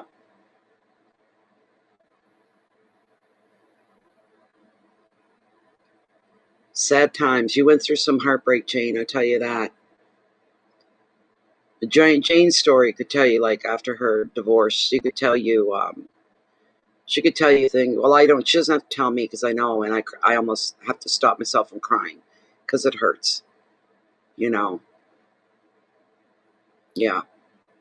I mean, and Jane is a very huggy type person, very professional, very good at her job. very well learned when it comes to nursing and medical science. And they chastised her for hugging a patient. For leaning down and giving a patient a hug, they chastised her. I think that was what broke the camel's back, was that one incident. That was enough. Yes. Yes, psych and addictions, you're right. So she did. She went on to work at what we call the Ridgewood, and it's a place for alcoholism, drug addicts, and whatnot, this sort of a thing. There's a big joke about it, and people say, how do I find Ridgewood? I can't find Ridgewood. And someone will return with, drink a lot. Drink a lot. That became Jane's specialty down the road after the heart unit. She specializes in addictions. So, and Jane makes work fun for everybody. She's that type as well. So, drink a lot. Yeah. I was looking for Ridgewood one night and I can't remember what for. Well, it had nothing to do with any of that. What the heck was it for? Why were we looking for Ridgewood? We stopped at a gas station, and it turned out the guy working the gas station was somebody that I knew. I said, oh my God, Jerry, how the hell do we find Ridgewood? Drink a lot. That was his response.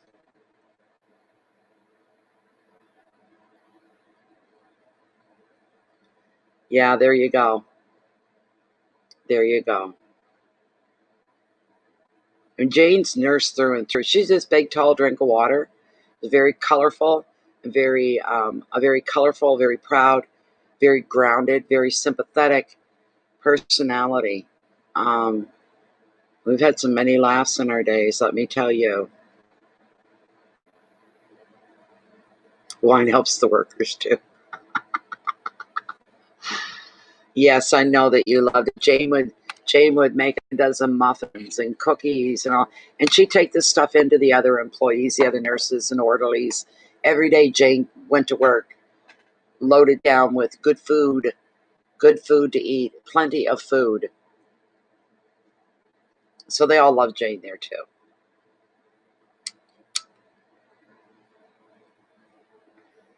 And then things happened, and Jane and the family picked up and they moved to Florida. They bought a house there. And Jane, I was blown away, was describing how they had an orange tree in the backyard. And I'm like, oh my God, because you can't grow them here, kind of a thing. Eventually, things started going south again. Eventually, Jane divorced and went through one of the worst times in her life. So,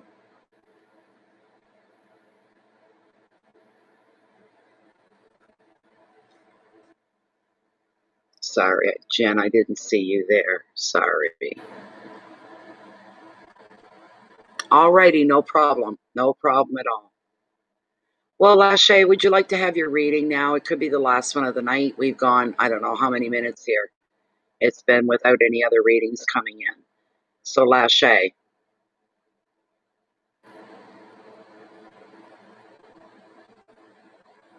what a crappy movie. Yeah. But you never changed, Jane. Even all the years before you came back home for a visit. Good, Lachey. Give me your question. You didn't change. You didn't age. You look so together, and you look so damn good. You really, really did. You really, really did. So, I think Lachey is going to be our last reading of the night. We don't sit too long in between like this. We know we get the feel, we get the message that it's not busy, so we're going to shut her down a little bit early. Okay, just a general. All right, Lachey. I'm almost afraid to read for you, Lachey, after the last couple of nights, the way it's like spirit was at work here and everything was resonating with you in a big way. The names, oh my God, that was craziness. But let's see. No worries, Janie. No worries. Okay, this is for Lachey.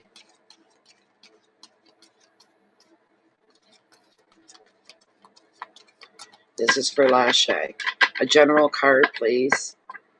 Help steer Lachey in the right direction. Give her heads up. Give her warnings. Give her insight.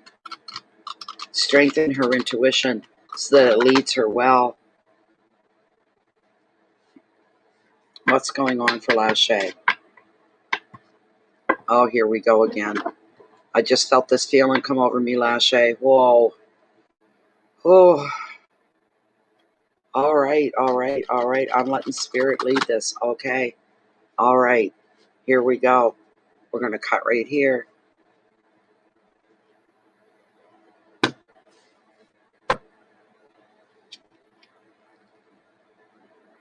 The Eight of Swords and restriction. Did you not have this last week? Or am I thinking of somebody else? Lachey. I thought I pulled this for you already in the past week.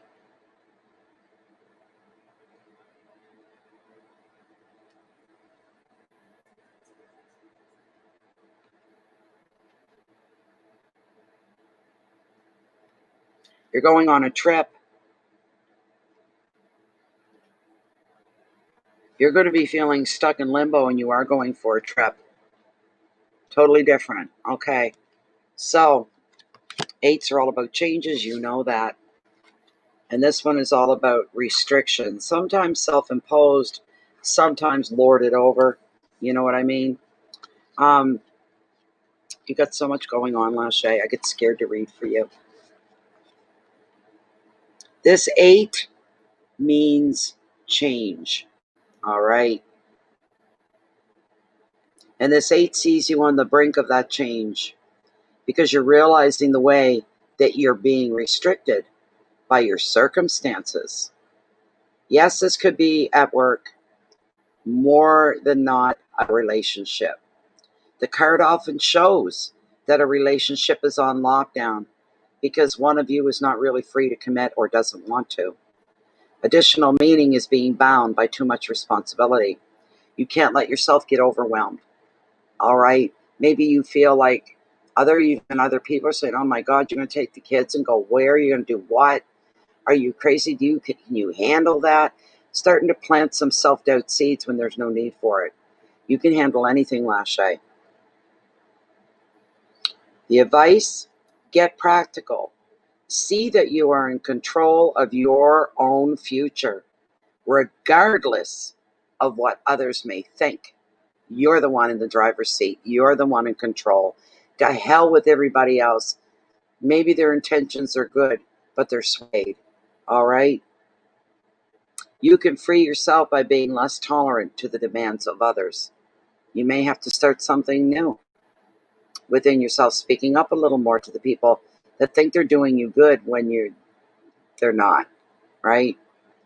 Keywords, separation, fear, burdens, lack of vision, being stuck, responsibility, and change. These things will only happen if you allow them to. But look, the next card was another 8. This is a good one. Travel. I'm going to read it for you anyway. That was the next card down. I'm doing that a lot lately. So let me see. We got the 8 of Wands. Next page. Come on. Come on. Here we go. All right. So with this 8 of Wands, the prompt on it is travel. All aspects of your life, from love to family to work to even creative projects, are going to speed up under the influence of this 8. Delays are done with. As decisions become made, words turn into action. Projects and travel plans fire up, and you find yourself fielding more calls now and more emails, more meetings than ever before. At this time, it's a very exciting time, but it's a little bewildering and a little overwhelming because everything seems to be happening at once, moving at a very fast rate. You're going to feel like you are in constant demand. Take a breath before saying yes to all offers. Choose carefully, and you won't waste energy or time running in circles. And the keywords are communication and speed, news, motivation, action, excitement, and movement.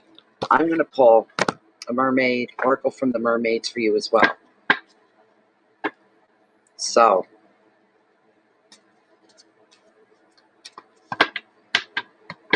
in this moment, things may be a little screwy for you, Lachey, but they're not going to stay that way for long. Hence with the 8, with the restrictions. Because the 8 of Wands is more or less right in your face saying, yeah, that might be how things are going in the moment. Right now, literally. How you're feeling restricted and held back. Things getting in your way, things slowing down. But boy, is that going to change when it changes. It's going to change very, very fast for you, Lachey. And that's when everything starts to get better. And I see you going on this trip. And once you're finally there to your destination, huge, major sigh of relief, followed by a very gentle, sincere smile for yourself. That yes, we're here. Yes, I did it. And this is great. And let's make the most of it. Beautiful. You wait and see. It's going to be a little nervy for you getting everything together, especially when you got interference from the outside, like, you know, who. All right, I'm going to cut right here. Got to do that again. I had them facing the wrong way. One moment.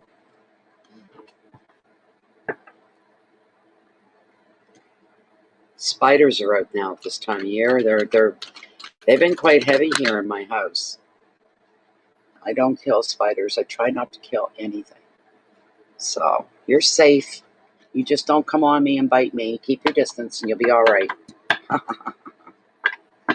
And it's a good thing to be optimistic. Okay, here we go. Whatever this is going to mean for you, I do not know. Oh, Lemuria returns. Earthy, spirituality, community, ocean, conservation. It shows a mermaid with child here. So I would say children in the sense of family is very important. So, let me get the meaning out. It's a beautiful card. Card number 29. There's 25, 27, 29. Okay, here we go. A time of sharing responsibilities and pleasures, meaningful gathering with codes and ethics, enjoying a time of great good health,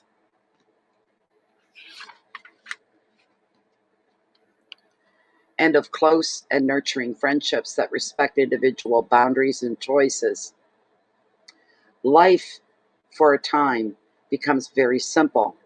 Seasonal eating, building non-permanent homes, living outdoors for as much time as possible, an ability to work with sunlight and moonlight extremely effectively without becoming wired, quote unquote, as we are often by moonlight, or becoming burnt and dehydrated as we can be by sunlight. We still need both, feeling less and less connected to the mainstream and more connected to the ocean and to the earth. This is not a cliche of being a hippie. This feels now like a valid choice and way forward in a world that worships such false idols as money, celebrity, fame for its own sake. Getting back in touch with the planet, with Mother Earth, Father, Son, and all of those things. Your life becoming more real, we might say, in along there. So,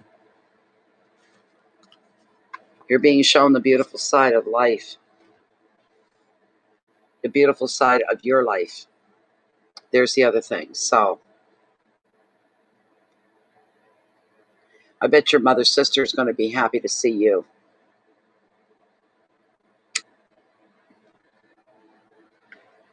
You're going to be doing your aunt a huge thing by visiting her. This is beautiful. It's going to make her feel closer to her sister when she sees you. So it's a wonderful thing. Excuse me, it truly, truly is.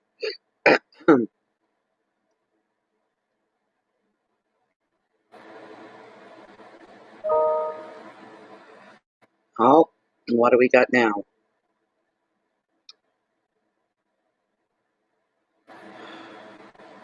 Okay, somebody else has a question. And who could this be? Lace Mitchell. Thank you, Lace, for your $10 donation. That's lovely. You want to hear? Okay, a general card then. All right, Lace, are you up front and center so that I know that you're here? Oh, Lachey, that's all. I hope she remembers you. Lace.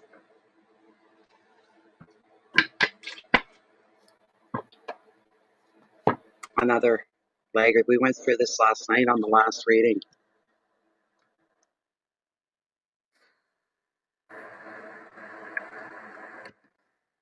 There you are. Okay, I was going to type it in. Good. Okay, so we're going to pull a general card for you. Ask that your guides and spirit come forth and bring to your attention whatever needs to be brought to your attention. To give you guidance wherever you need to be guided, give you direction, epiphanous moments as well, where all the light bulbs go off, things making sense, things that you need to know. Bring some wonderful things for Lace as well. Please and thank you so much, Spirit.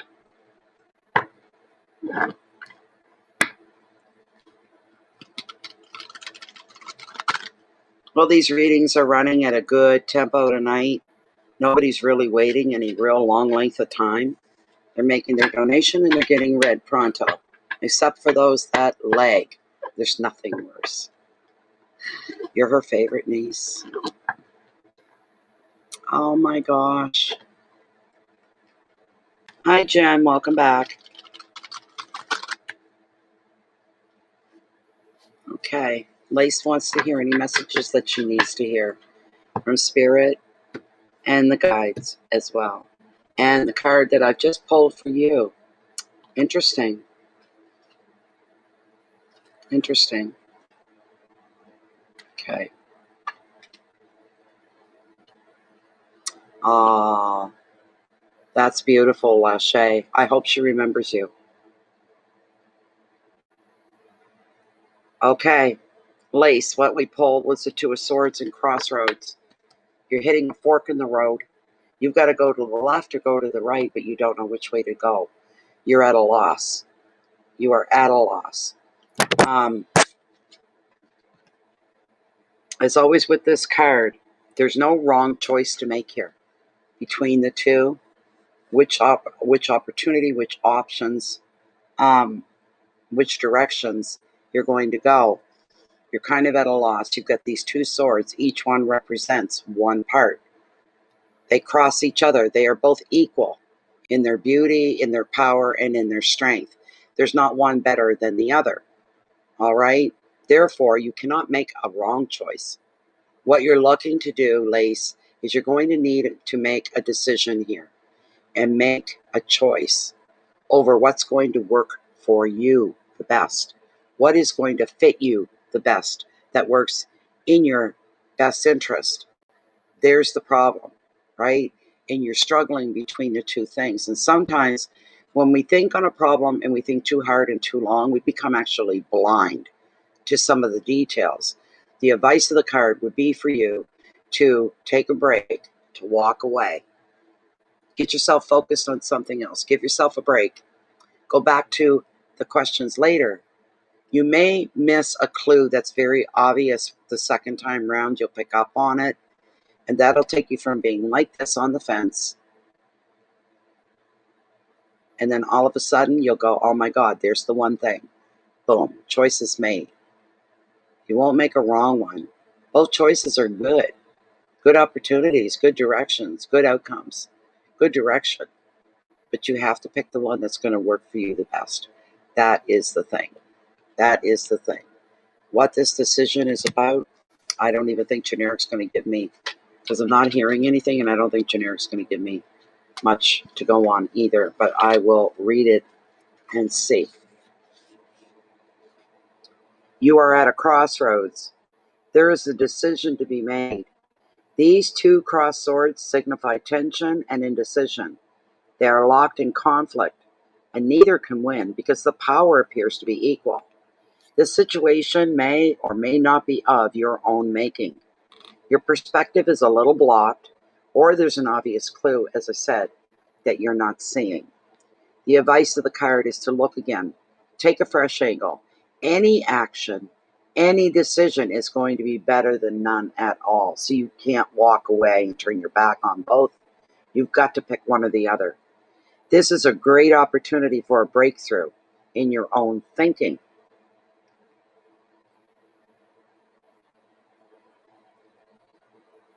Well, you never know. Something that may seem insignificant as a type of food that you want could lead into something else, as innocent as it sounds. Not always. Look again, take a fresh angle. Any action or decision is better than none. It's a great opportunity for a breakthrough in your thinking. Keywords are doubt, uncertainty, stalemate, indecision, being stuck, excuse me, disconnection, and blocks. But you're going to work your way through it. You're going to make the right choice. This is a good card. You're going to be as brave as a shark when you make your choice, you might say. That kind of a thing, right? But if you're not experiencing it right now, you will be. You will be. This is coming up on you very, very soon. Very, very, very soon.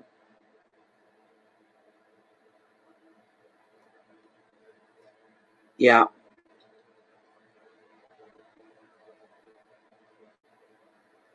Oh, I could use a nice feed of Chinese food, let me tell you. You're welcome, Lyson. It was a pleasure reading for you. I'm sorry more detail didn't come through, but the guides are saying, put on your thinking cap and pay attention. When you start feeling overwhelmed, like I just can't choose, I can't. Walk away and give it a break and then come back. The second attempt at trying to figure it out is probably going to work out a lot quicker and a lot better for you. So,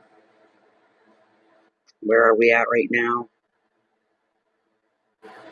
Oh, there's only 20 minutes left, and I think that's going to be it for tonight, guys. I didn't even think we'd be here this long, but it's been a good night. So Jennifer's going to close the, she's going to announce that we're closed. Time, gentlemen, please.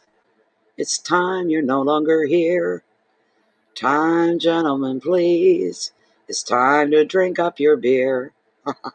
That means it's closing time. There we go. Yay, Jennifer. Donations and readings are closed for tonight. So maybe I'll be here tomorrow night. I really don't know what I'm doing yet. I have to see how I feel. And it's going to be a long day. But if I can manage to get a nap in there, you never know. But I should take a night off. I really need a night off. It would do me the world of good.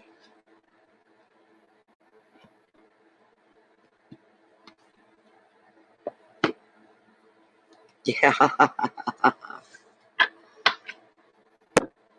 That's all I can do on camera. Because the speakers get a little weird. And you got to be at the right. You got to have a good thing to record. Like people use phones for their videos and stuff. It works on that. But on the laptop, if I get too loud, the noise gets too noisy. Not enjoyable at all. Horrible. Horrible. So,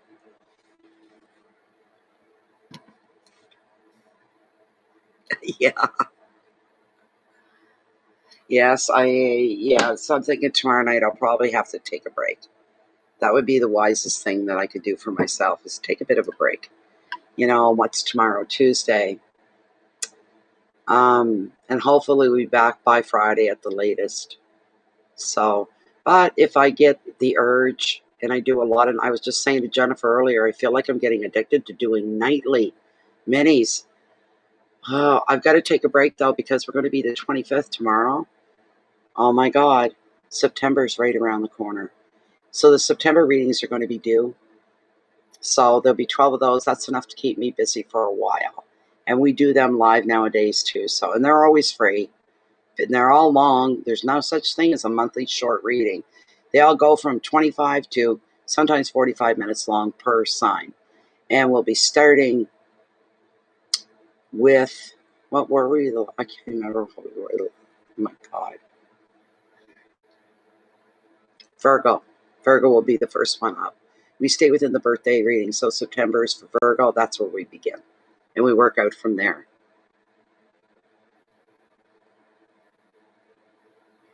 No need for payment with the monthly readings. So those are always free. So I liked having you here tonight, though, Jane. It was good reminiscing for a bit. You know, I still remember that day going up to the camp and having the run-in with the moose, and there I was sitting, had my hand on the seat, and under my hand was the flipping camera, and I didn't get one picture because I forgot that my hand was on the camera. Oh my God. We had this young moose walk out in front of us, just very slowly, lumbered out in front of us and stood in the middle of the road. Knew that we were there. They don't have great eyesight, but he could probably see something and he could hear the motor running. And he's just standing there, just looking. I think it was a female. It had no horns that I remember, no antlers. So, but that was a funny thing. There was some weird stuff that went on that day. I know. Oh, and then on the way home that day, we could see one side of the highway, an anvil in the sky, which meant tornado. And we're not used to that kind of weather here. But we both knew, look at the sky over, and this side was fine. It was this huge, flat bottom anvil, dark and menacing looking. Later on that day, we found out, it was on the news, that there had been a tornado touchdown in Fredericton, which is another city about an hour or so from me. So there was that. And then we were going up the highway. Do you remember that great big truck, Jane? Looked like a big dump truck. The truck's like this. The cab of the truck's driving straight. This huge, massive ass end.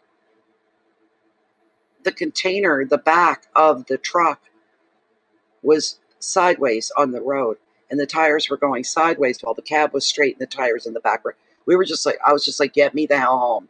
This has been too weird of a day. Get me home.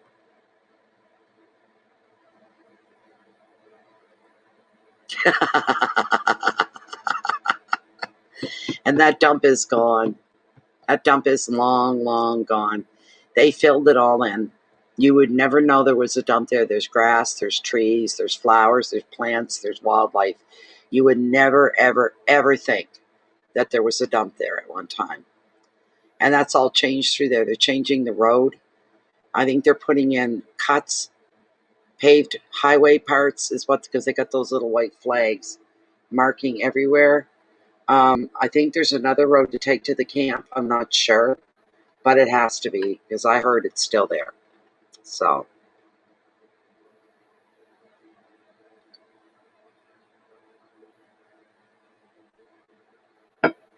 those are just some adventures Jane and I used to go through while our kids were in school. We even went to the beach once or twice out at Mispac. That's where Jane grew up. And that's a beautiful beach on the Bay of Fundy, just all sand. Oh, it's gorgeous. Absolutely gorgeous. My favorite place in the whole world, other than here. So that was my big thing. I needed that to rejuvenate myself at times, was just go sit at Mispac for a while. That was a lot of fun.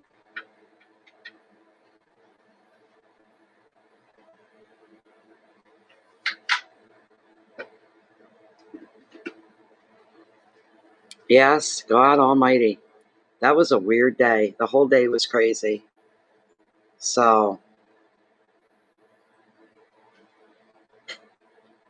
we've had some strange. I read Jane's cards back then. I used to read Janie's cards. That's when I did them once in a while and did them for fun.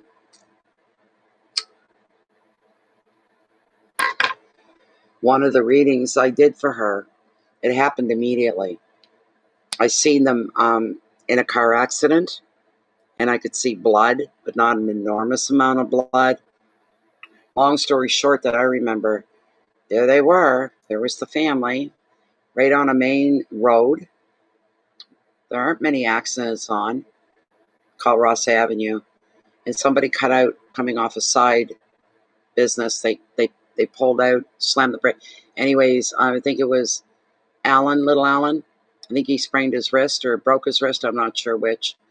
And one of them had a superficial cut, the whole 9 yards. So, and she told me about it, and I was just floored that it happened. I got kind of scared and didn't want to read for her anymore after that. So,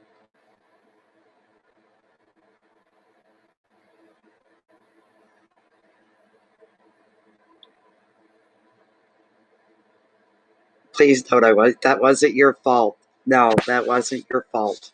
Not at all. But that was scary. It was scary for me because that came out in the cars, and I was just like, I don't know what's going on here, Jane, but wow, looks like an accident. And I'm seeing traces of blood. Nobody's going to die. Nobody's going to be crippled, but there are some minor injuries. And there was, so, which shook Jane up quite a bit too.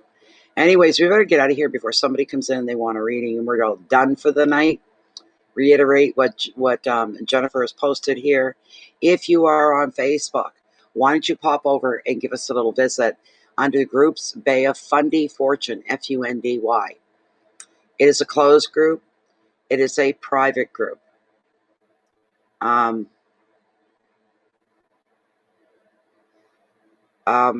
anything that goes on within the group stays within the group. It's really a really nice. Some people said they feel like they're walking into a Zen environment when they go into the group. It's very Zen-like. It's very calming, very comforting.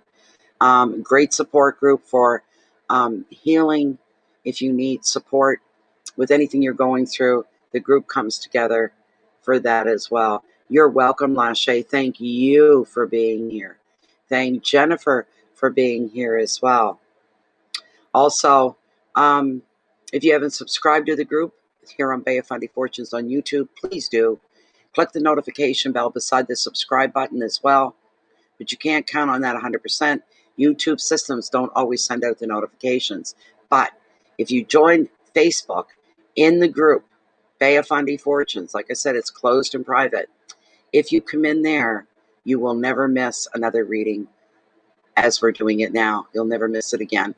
Because as soon as we go live, Jennifer grabs the link and pastes it within the group. And that way you know that we're live and you just pop on over. So it's a guarantee.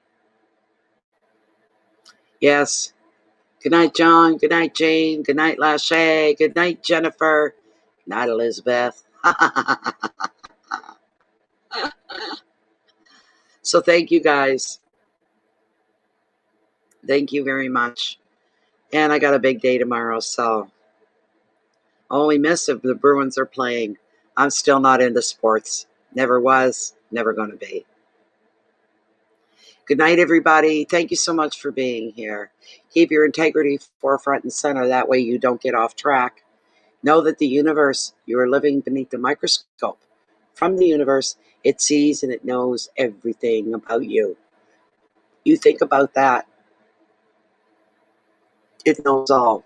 You may manipulate, mislead people, hide things from people. You can't do that with the universe. Sorry. And that's the bottom line. Maybe it'll help you stop and think before you act on things, stop and think the way you feel and whatnot. All right? Please keep the peace in so you can share your own love and your light out with the rest of the world. And it's needed so badly these days. Take care of you. May you walk in love, light, and peace. Thanks, everybody, for being here. Every one of you, you're appreciated very, very much. Hope to see you in a day or two. Bye-bye for now.